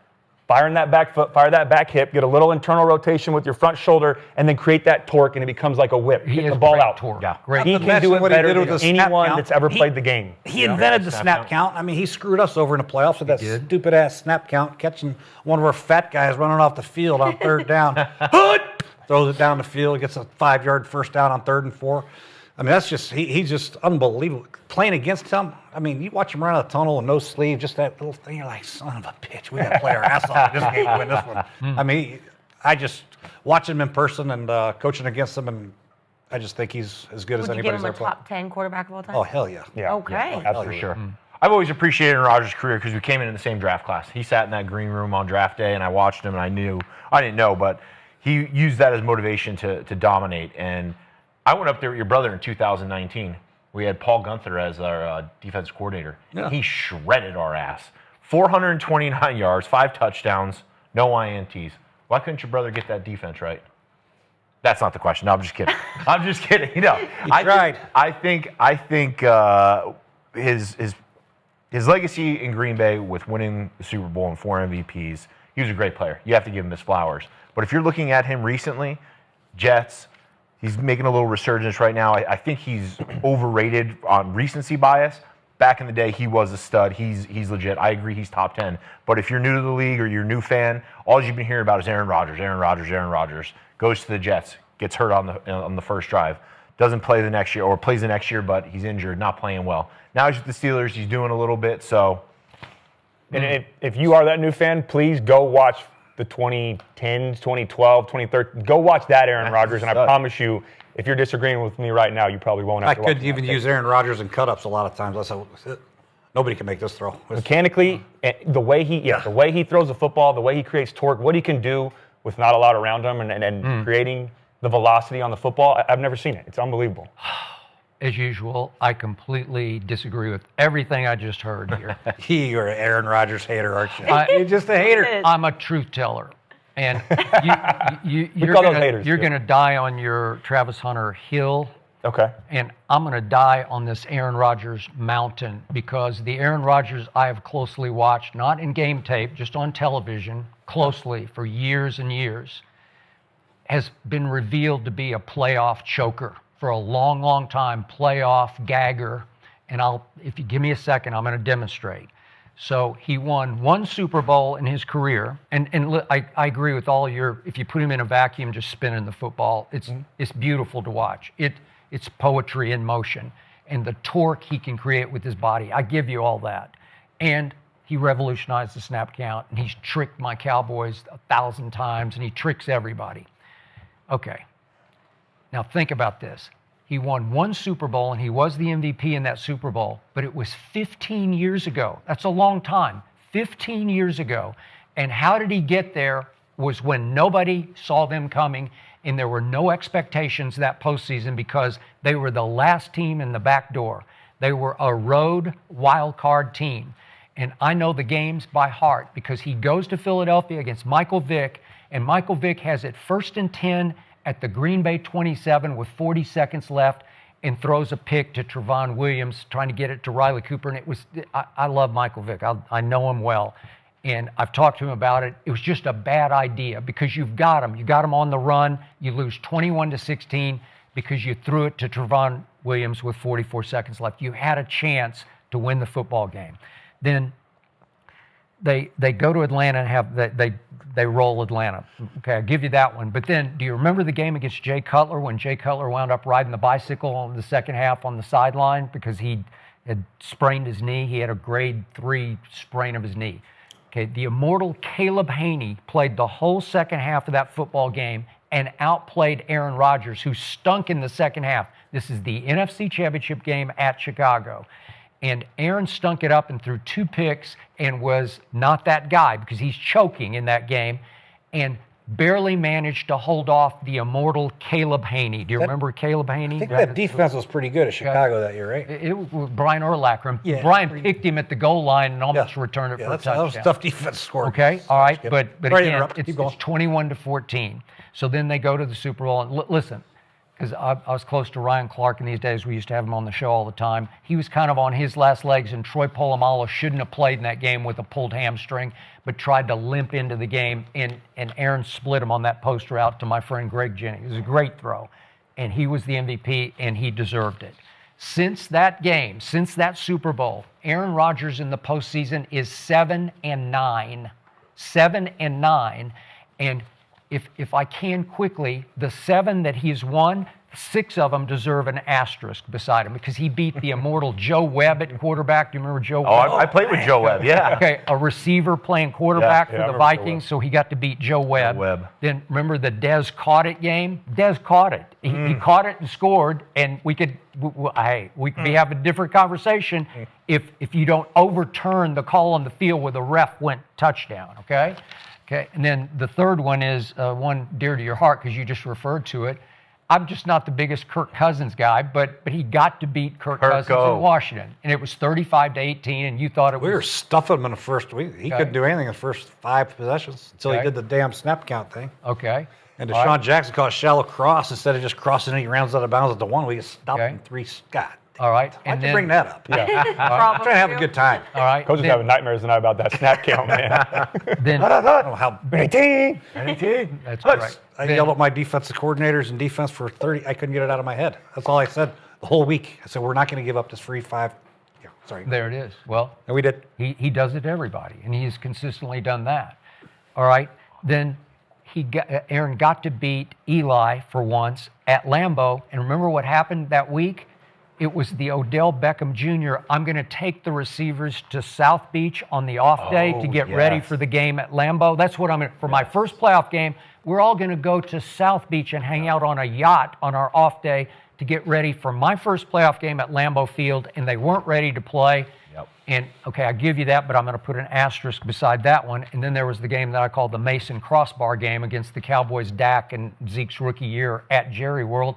It took 2 intergalactic hand of God field goals from 55 and 51 for them to survive and steal that game from us. Well, Skip, he can go over every quarterback's history and how they won football games. You can Patrick Mahomes the last couple of years, how he beat the Bills and all. There's a lot of situations. All right, but those are the wins. I just gave you the wins, and they got to beat the Rams. I'm sure the losses might have been some controversy where he played pretty good. Okay. Now, let's look at the losses, shall we? Yeah. This is Choke City. This is Choke City. So he's lost 9 games. He lost to Eli at home as the 1 seed when he played poorly. He lost at San Francisco to Kaepernick when Colin just went off in that game. And then he lost at home to Kaepernick in the cold when Aaron played poorly. He lost at Seattle in the NFC Championship game when the Green Bay writers, I know, think it was Aaron's worst playoff game ever. He had a QBR of 55, but they should have won the game, and they didn't. I don't know if you're Legion of Boom. Okay, what's that? Legion of Boom at Seattle. Okay, yeah, it's kind of the end of the Legion of Boom, but yeah. Tough place. All right. Love playing. Okay, it was, but it's Aaron bleeping Rodgers. Then he lost at Arizona in overtime. What was the score of that game, Skip? In overtime. What was the score? I don't know what the score I think was. Arizona scored 51 in that game. Okay, yeah. Okay. Okay. It was. That's on Rodgers. 48. They scored 51, but that's on Aaron. All right. Then he lost at Atlanta in the NFC Championship game. And then he lost at San Francisco when they got blown out and he had a QBR of 23. And now we get to the good stuff. Okay.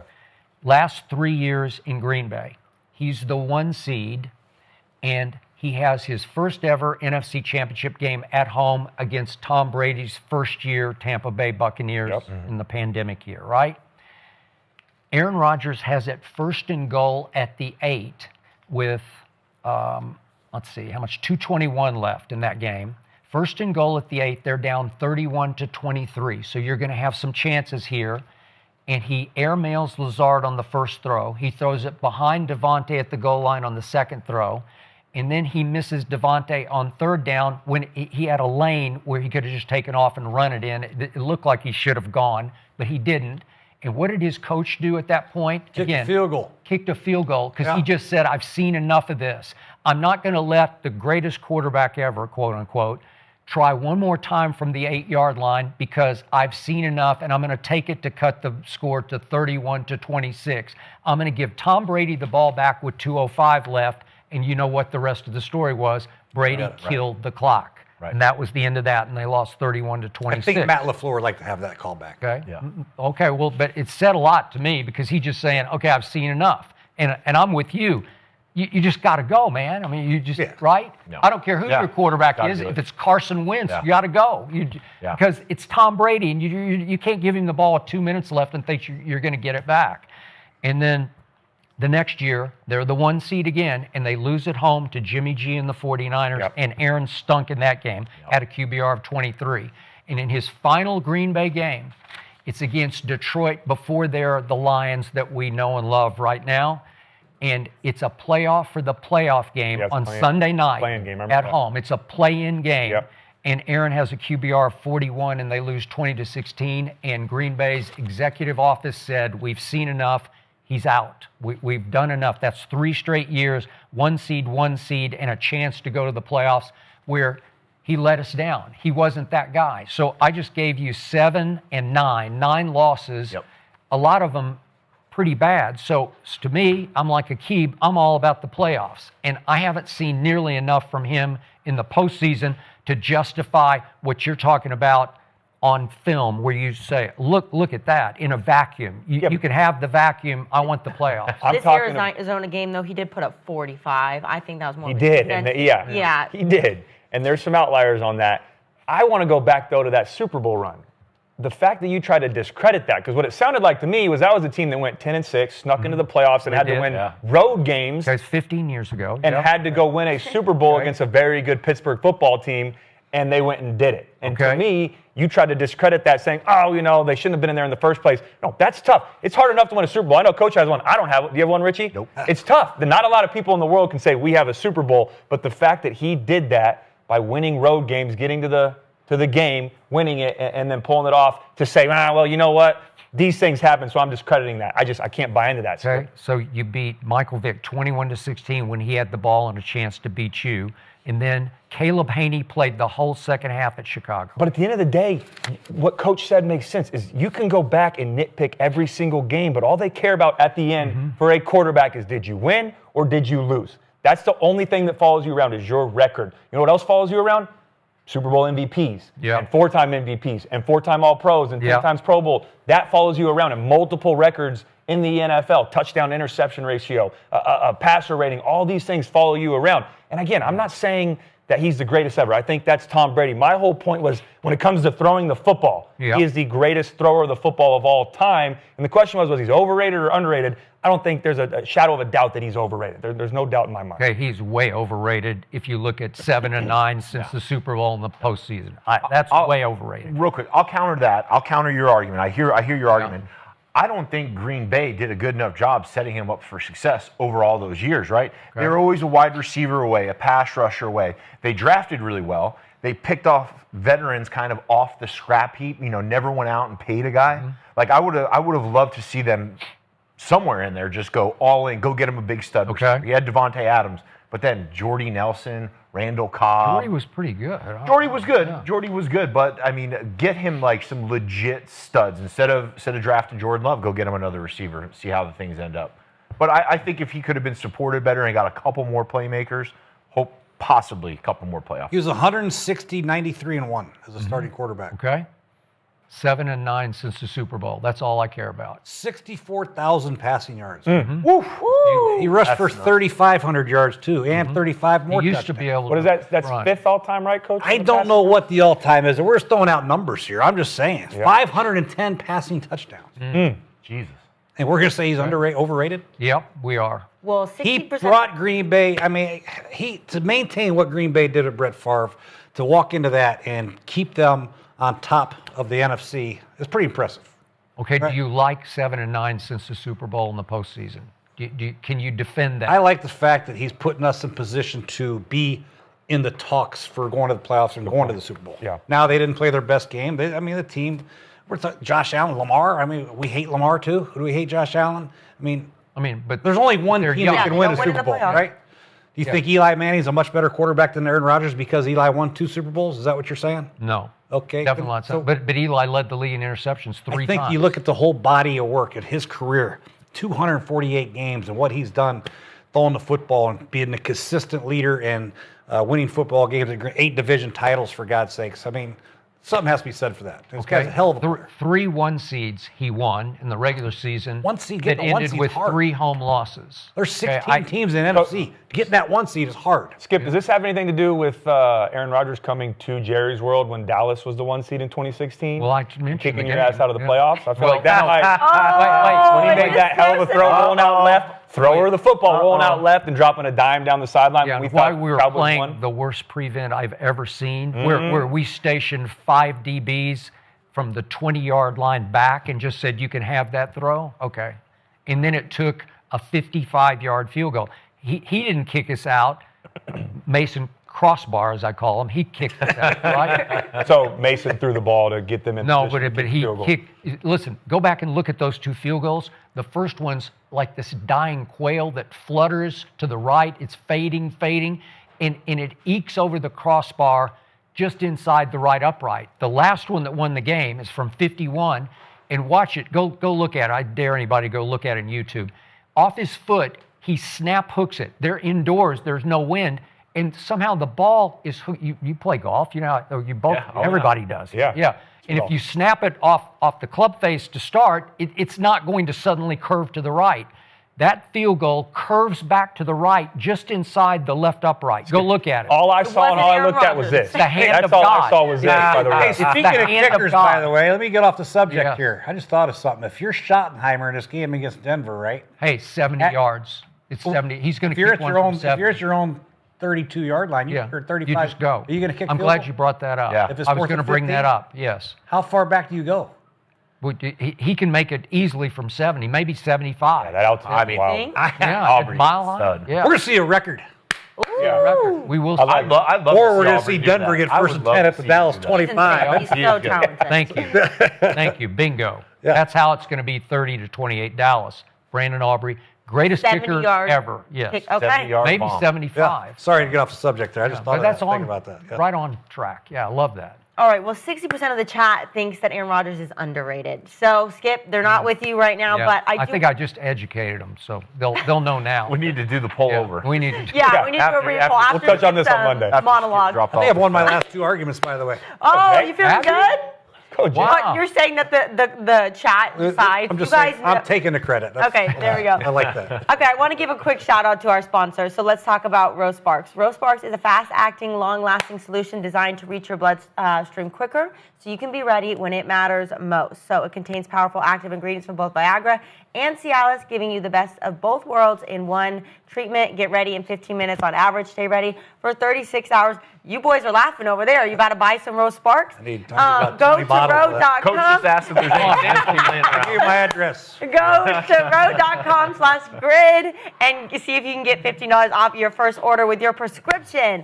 Now, let's get going to a team that I've been dying to talk about because they are on fire. The Colts are 6-1 and put up 38 points versus this Charger team that you think can potentially win the AFC. So 38 points, that is insane.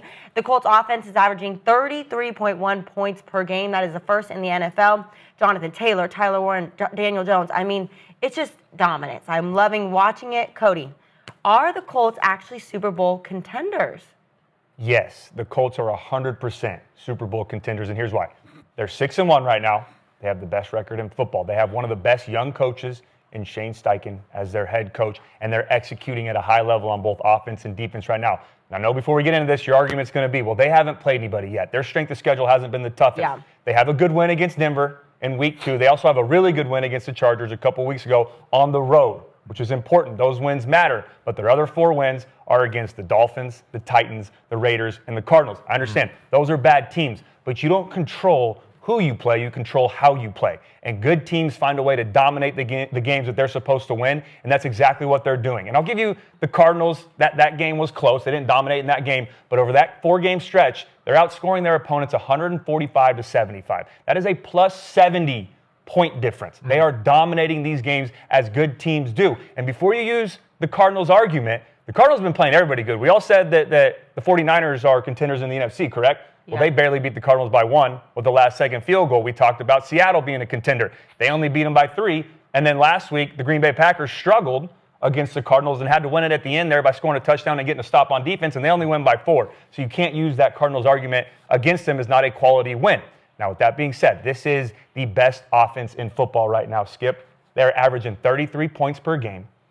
They have plenty of playmakers on the outside. Daniel Jones is playing at an MVP level. Jonathan Taylor's the best running back in football. This is one of the best offensive lines in football. And Shane Steichen is in his bag right now as a play caller. He is dialing it up every single game. On the other side of the ball, they spent time this offseason improving that defense, and that's exactly what they did. They went from 24th in scoring defense. Now they're all the way up to 8th in scoring defense. They're doing a great job of getting after the quarterback. They're 5th in sacks. They're 3rd in takeaways. They've got some key pieces on that side. DeForest Buckner is a problem right now. He is a game wrecker. And they got to get healthy. They got to get some of their guys back, but they're playing really solid defense. So I fully believe in them. But one more person I got to give credit to, because they deserve credit, is owner and CEO Carly Gordon. A lot of people gave her a hard time this season for putting the headset on, for being on the sideline, for being involved at practice, for doing all these things, having the notes. They said that she was micromanaging.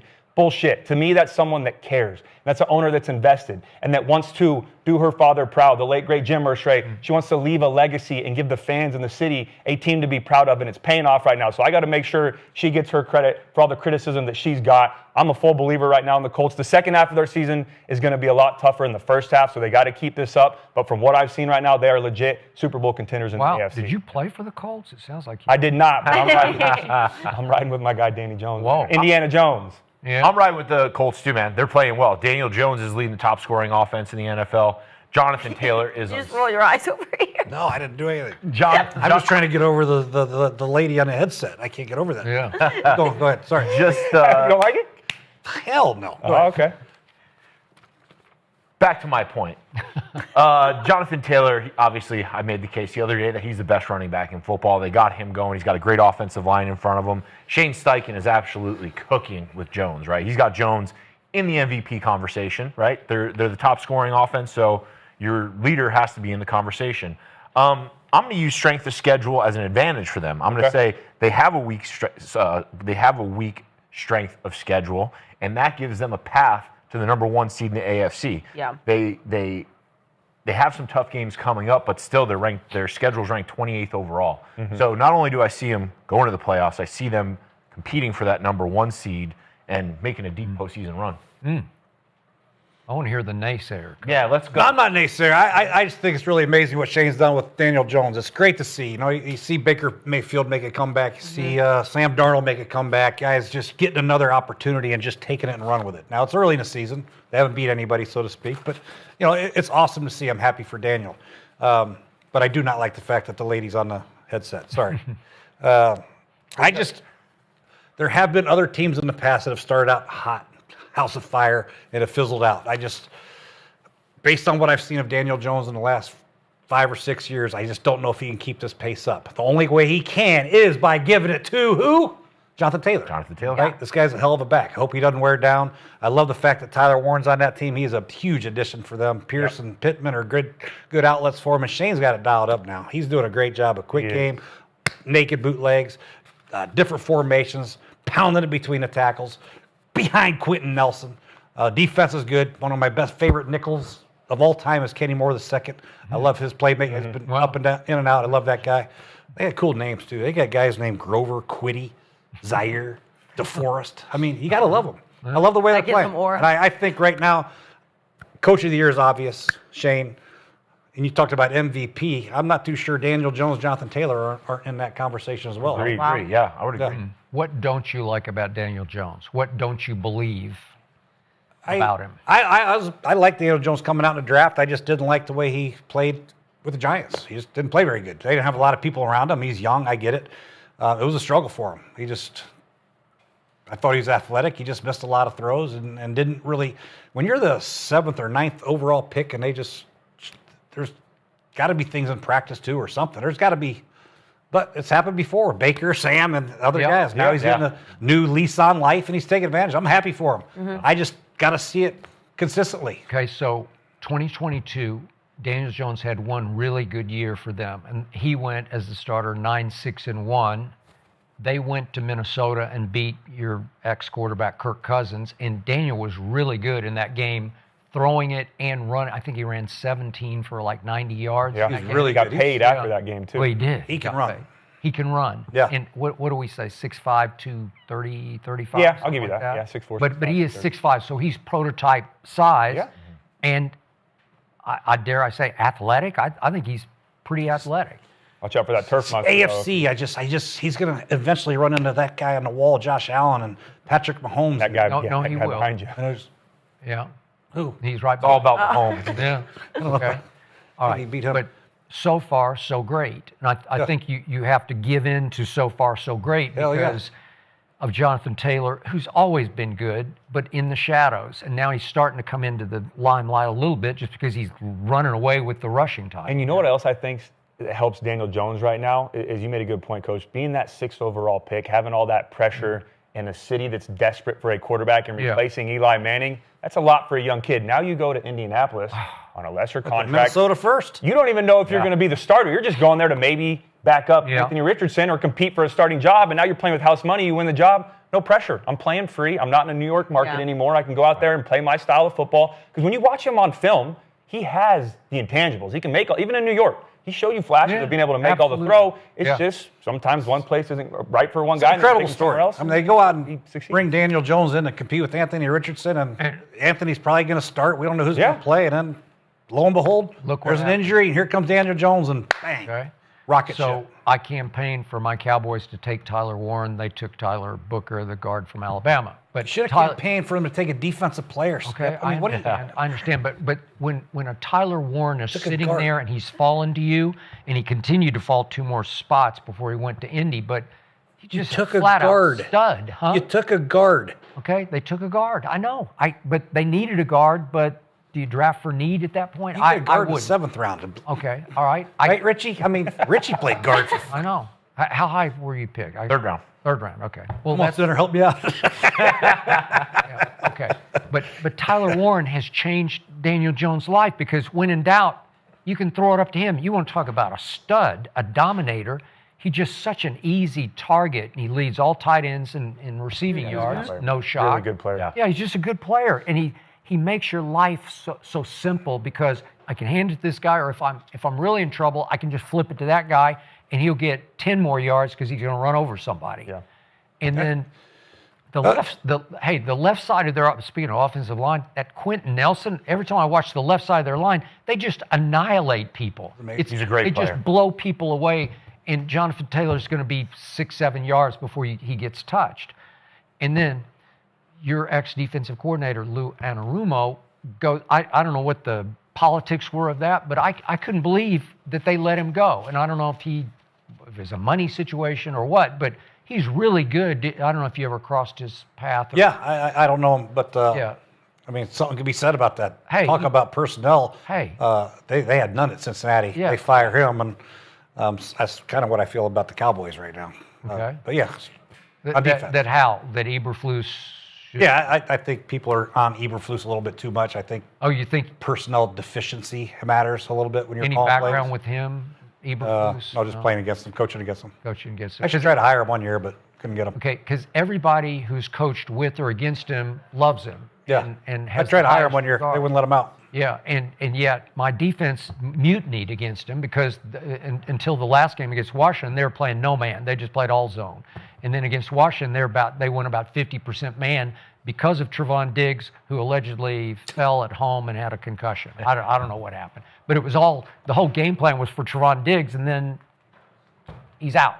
But again, Eberflus has great reputation, but Anarumo has a really good reputation, and I don't know what did they just scapegoat him or blame him? I don't know what happened. Yeah. But all of a sudden, he's here, and I'm looking at their defense, and it's really good. It's eighth in points allowed, which is top 10. So, and Well, it's amazing. So when you you know, have a last top year they were scoring 24th. offense Yeah. and an 8th defense, it's a good mix. yeah, these So- coaches get booted out of their city, and they don't have any players to coach, and then they go to another team, and all of a sudden, hey, wow, Lou was a very smart coach, even though he gave up 50 points a game, was the last ranked defense at Cincinnati's last year. There, Yeah.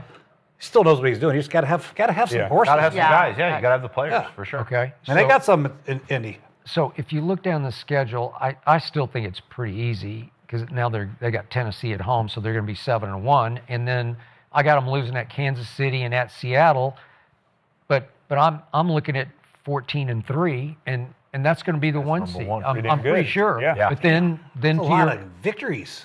okay, well I don't see who else. is Their gonna schedule. be Have you seen their schedule? Yeah, but pretty- Jacksonville, they got to play easy. Jacksonville and Houston still, right? They have to play at Jacksonville. Twice. They play Jacksonville These division twice games, you coming guys up. can't just write down a W. Oh, they're going to beat Jacksonville. I mean, Jacksonville's got I know, some but they're pride. 6-1. They could take a couple L's. You could take 2 or 3. Did you watch Houston's offensive line the other night? God, Let's not talk about Yeah, it. but that bad. Houston defense is legit, though. Bad. Yeah. The defense is Yeah, the legit. defense is the good. offensive I think line they're is ranked 3 right now. not good. No, they have the number 1 defense. and the 49ers play at the Colts on Monday night. I don't know. Yeah. It could be. You know where I'm going on that, Well, but I know, but I'm giving them a They also dub. played on so the that. you're Seahawks, in that's with tough. Super Bowl contenders? Heck, well, until, yeah, I like who they are. I just feel way better about them than I feel about Seattle, as we argued about the other I agree day. with that. It's a great home field advantage, too. If they go 14-3, you get number 1 seed. Yeah. That's Okay, that's but important. they're going to have to deal with that guy behind you. That is, you know. they can deal with them at Indy is a lot Well, better than going to at Kansas City. Yeah, Arrowhead's say. tough. Or Yeah. playing in a cold against Josh point. Allen. Yep. Good luck. Yeah, good point. well, there's some hope in Indy. I'm excited. I love watching Indy. I'm rooting for them a small amount, Small end. as much as you can. And so now let's talk about a little drama. We love to talk Yeah. drama on the show. So Russell Wilson and his former coach, Sean Payton, are having a little drama. So Sean Payton in a press conference said, we were hoping that the change would have happened long after our games. So pretty much saying they wanted to play Russ Wilson and not Dart. So I took this as a slap to Russell Wilson. I don't know how you guys took it. And Russ, he's not really one to contribute to the drama, but he actually took to Twitter. So here is his tweet. He said, it's classless, but I'm not surprised. Didn't realize you're still bounty hunting after 15 years later through the media. So weak. So, really? You think that's so weak? That's weak for him right there. Twitter tough guy. You know, Russ has curated this image of, oh, I'm special. You know, every team he's been on, there's been a disconnect between him and teammates because he thinks he's special. And he's going to bring up Bountygate and put that out there in a tweet. Like, Russ broke character, and it didn't hit the way he wanted it to hit. He thought that was going to drop like a bomb on Payton. You're on Sean Payton's side. I'm on Sean Payton's side, yeah. Russ is a nerd. A nerd. And of course, if I was Payton and I saw what Russ produced for Denver, I'd want to face Russ instead of Jaxon Dart 7 days a week. Yeah. I mean, people get offended too easy for my liking. I don't think it was a big deal. I think he said the truth. Jaxon Dart, I'm glad. I wish you would have played anybody else but Jaxon Dart against us because he had a hell of a game and brought him back. The only good game Russell Wilson had was against, who was that? He threw for like 500 yards. Oh, the Giants? Dallas Cowboys? Oh, it was the Cowboys. The worst defense in the league. Yeah, it was the Cowboys. Yeah. Jesus.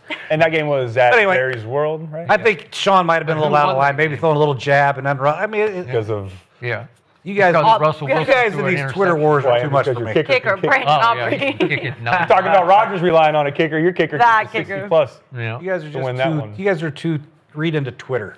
Oh my God, he offended me. He's classless. They gave him the most dead money in the history of football, for God's sakes. Be a little grateful. I mean, something, you know, this. You don't have to tweet every time you have a thought in your head, right?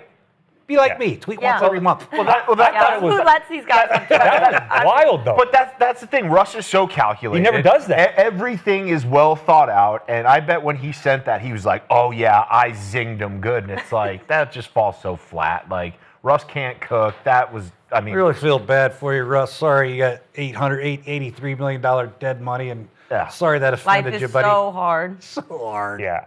I didn't, like you said, I didn't think it was bad what Sean Payton said. I've heard a lot worse from coaches in press conferences that when you have a bad ending of your relationship when they left Denver. But I thought it was unnecessary, though, a little bit from Sean Payton. I did. I thought that the timing was off to me because you just had one of the greatest comebacks, if not the greatest comebacks in the history of the NFL.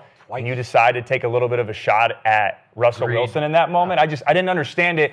And he said, you know, I didn't have any intention of going after Russ, but if you watch the interview back, he's a coach, and he's a very calculated person, and you know coach speak. And after he gave credit to New York and said, hey, Dart, you know, gave them that spark, that's the type of guy he is, he takes a long pause.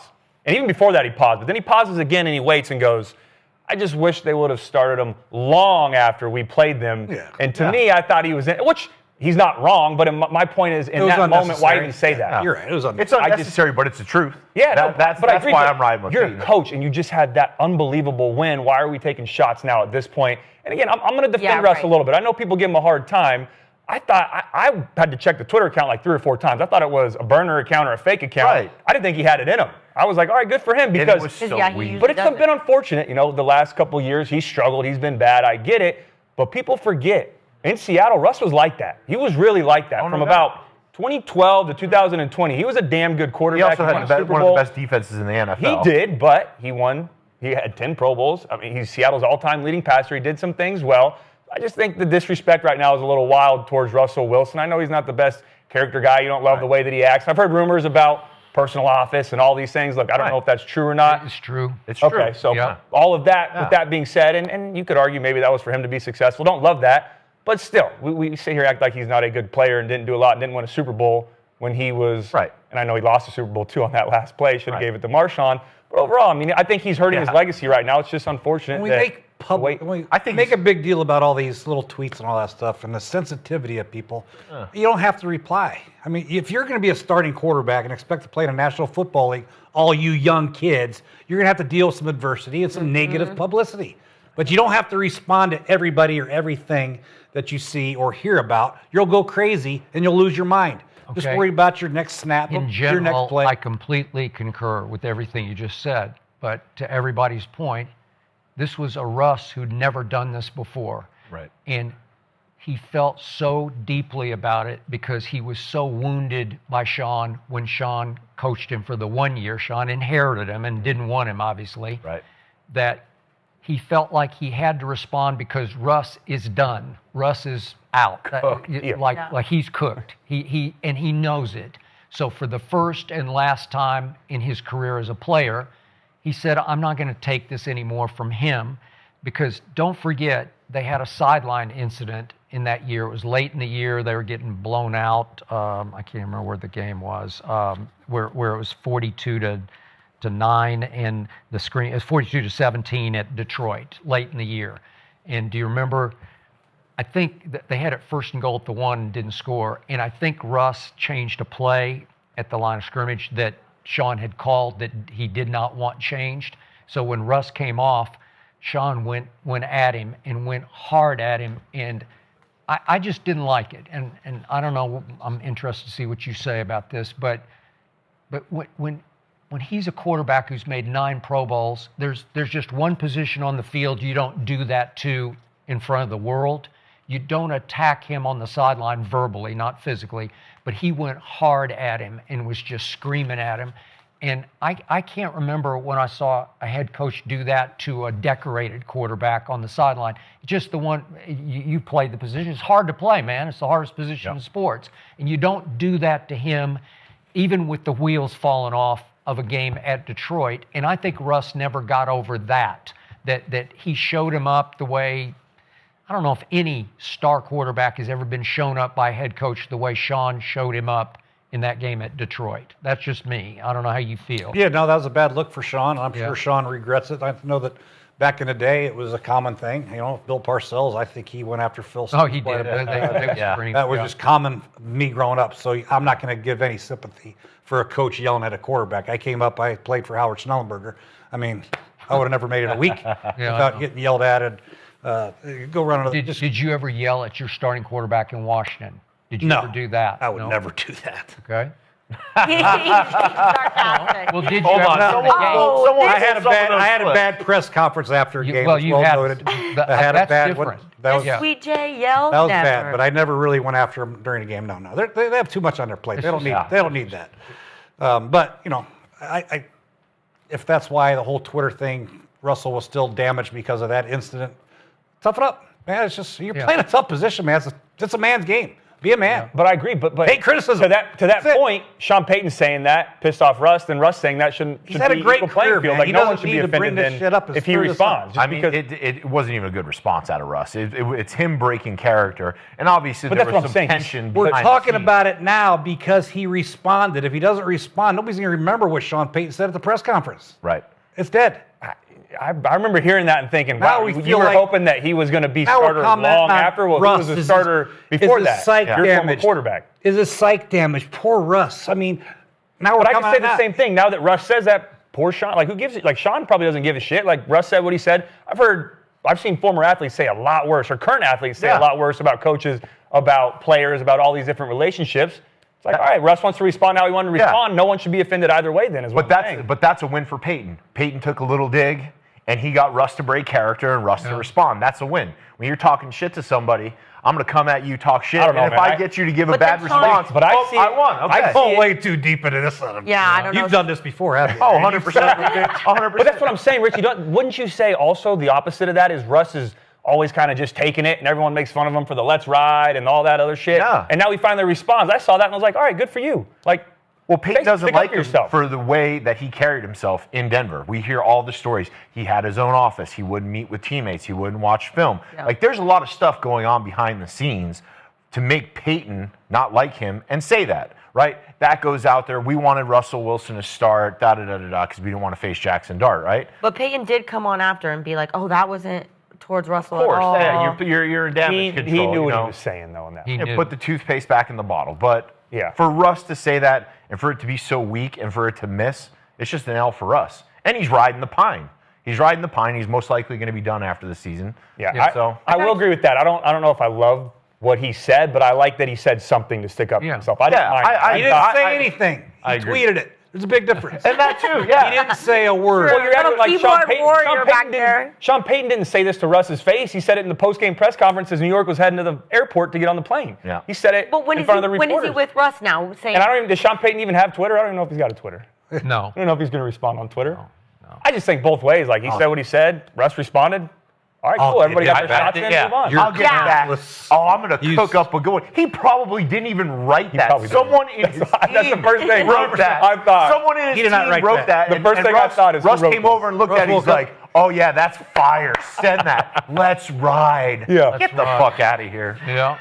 Okay. So, to your point, if you talk to the Legion of Boom guys, starting with Richard Sherman, they say that everything fell apart based around Russell Wilson and around the call at the end of the game of the Super Bowl when they looked like they had Tom Brady beaten. Yeah. And Pete Carroll and the coordinator allowed the ball to stay in Russ's hands for the pass that changed life for Malcolm Butler and for Tom Brady and the New England Patriots, and that Carroll's love for Russell was the reason that the locker room just completely splintered. Right. So I'm not defending Russell's career. Same. I'm glad you said that. Okay. Neither am I. I'm just saying in this exact situation, he had every right to respond. That's the only thing I'll say. Sure. I thought he had every right to respond and defend himself because he normally doesn't. And he's So if I say something derogatory about you, you're going to tweet about it and say, Jason. No, I mean, I don't give a shit. Well, I don't care enough. Yeah. But How I'm old also is not. Russ? I'm going to fire back on Twitter. Coach, I've seen it all on Twitter. Twitter. I played in Cleveland, man. I got all of that. I got a good story to kind of give a synopsis of this. Marshawn Lynch, when they were playing together in Seattle and they had a ton of success, he didn't even have Russell Wilson's number in his phone. He did an interview and he said he had to hit up someone in Russell Wilson's camp just to get through to Russell Wilson. When you're the leader of the team and you're the franchise quarterback, you can't have this shit going on. Yeah. And Carroll jumped on sides with Russ, protected him, but his bread was buttered on the defensive side. If they don't have that defense, they don't have that success. Yeah, but he made the Pro Bowl 9 times. Yeah, he was great. No doubt. And the Darrell Bevel offense, they made that offense for him. Yeah. And he's a damn good football player. That's what I'm saying. Like, but if they had the Cowboys, I grew up during that era. If he had the Cowboys defense, There's a sick deep ball. Yeah, he could throw that moon ball. Did. There's not a lot of people. There's not a lot of people that can Yeah. get that much height on a 3 ball and still get it about 55 down there. But that, to Skip's point, I'm with you fully on that. I don't want it to sound like I'm defending who he was as a player in the locker room, who he was in the organization, because I don't know. And I've heard stories. I don't know what's true and what's not. I'm just saying in this exact scenario, Sean Payton took a jab. Russell Wilson responded. I think both parties had every right to do what they did. okay, so who won? Who won? Who won? That's the question. Whose side are you on? I don't think anybody won, really. Yeah. Like, Sean Payton backpedaled and said, I didn't mean that, actually, instead of just kind of ignoring it. And then, like you said, Russ went to Twitter instead of saying it in person, so you could argue that he didn't win. I think both of them, I thought it was unnecessary, the whole thing. It should have just been, hey, we just came back down. We scored 33 points in the fourth quarter. Let's talk about that. Yeah. And you could have still said, that quarterback gave them a spark, or that's a great quarterback, or I was worried about preparing for this guy and left it at that instead of pausing, then saying, I just wish, or I wish they would have made this change long. He didn't say after. He said long after we play this game. Yeah. So here's the irony of this. You guys won't remember, but before the Giants played at the Cowboys, I sat right here in this chair and said, God, please don't start Jaxon Dart. Did say and I was that. going crazy, and the whole group said, you're out of your mind. Yeah. That would be crazy to start Jaxon Dart. That would be advantage Dallas. And I'm like, no, not this kid. This kid's got some special thing going on where he's going to rise to the occasion. And then the irony of that was Russ goes out and puts up, 37 points and throws 5 moonball touchdowns, right? Yeah. Seriously. Yeah. So were you taking a dig at Russ when you originally said that exact comment? Yes, I was. Okay. And Russ, I was hoping he'd fire back at me on Twitter, but he didn't. Skip's taking a dig at Skip that. loves a Twitter battle. Yeah, But he Russ almost got even with me on the football field, but he did throw a pick in overtime, and we won. So, Okay. right? There we have There it. you go. You did do that. Yeah. Well, ending the show with a little bit of drama, but as always, guys, thank you so much for watching The Arena. We're going to be back on the couch on Monday after a crazy weekend of football. So see you guys on Monday. Thank you so much for watching The Arena. Way to go. Let's go.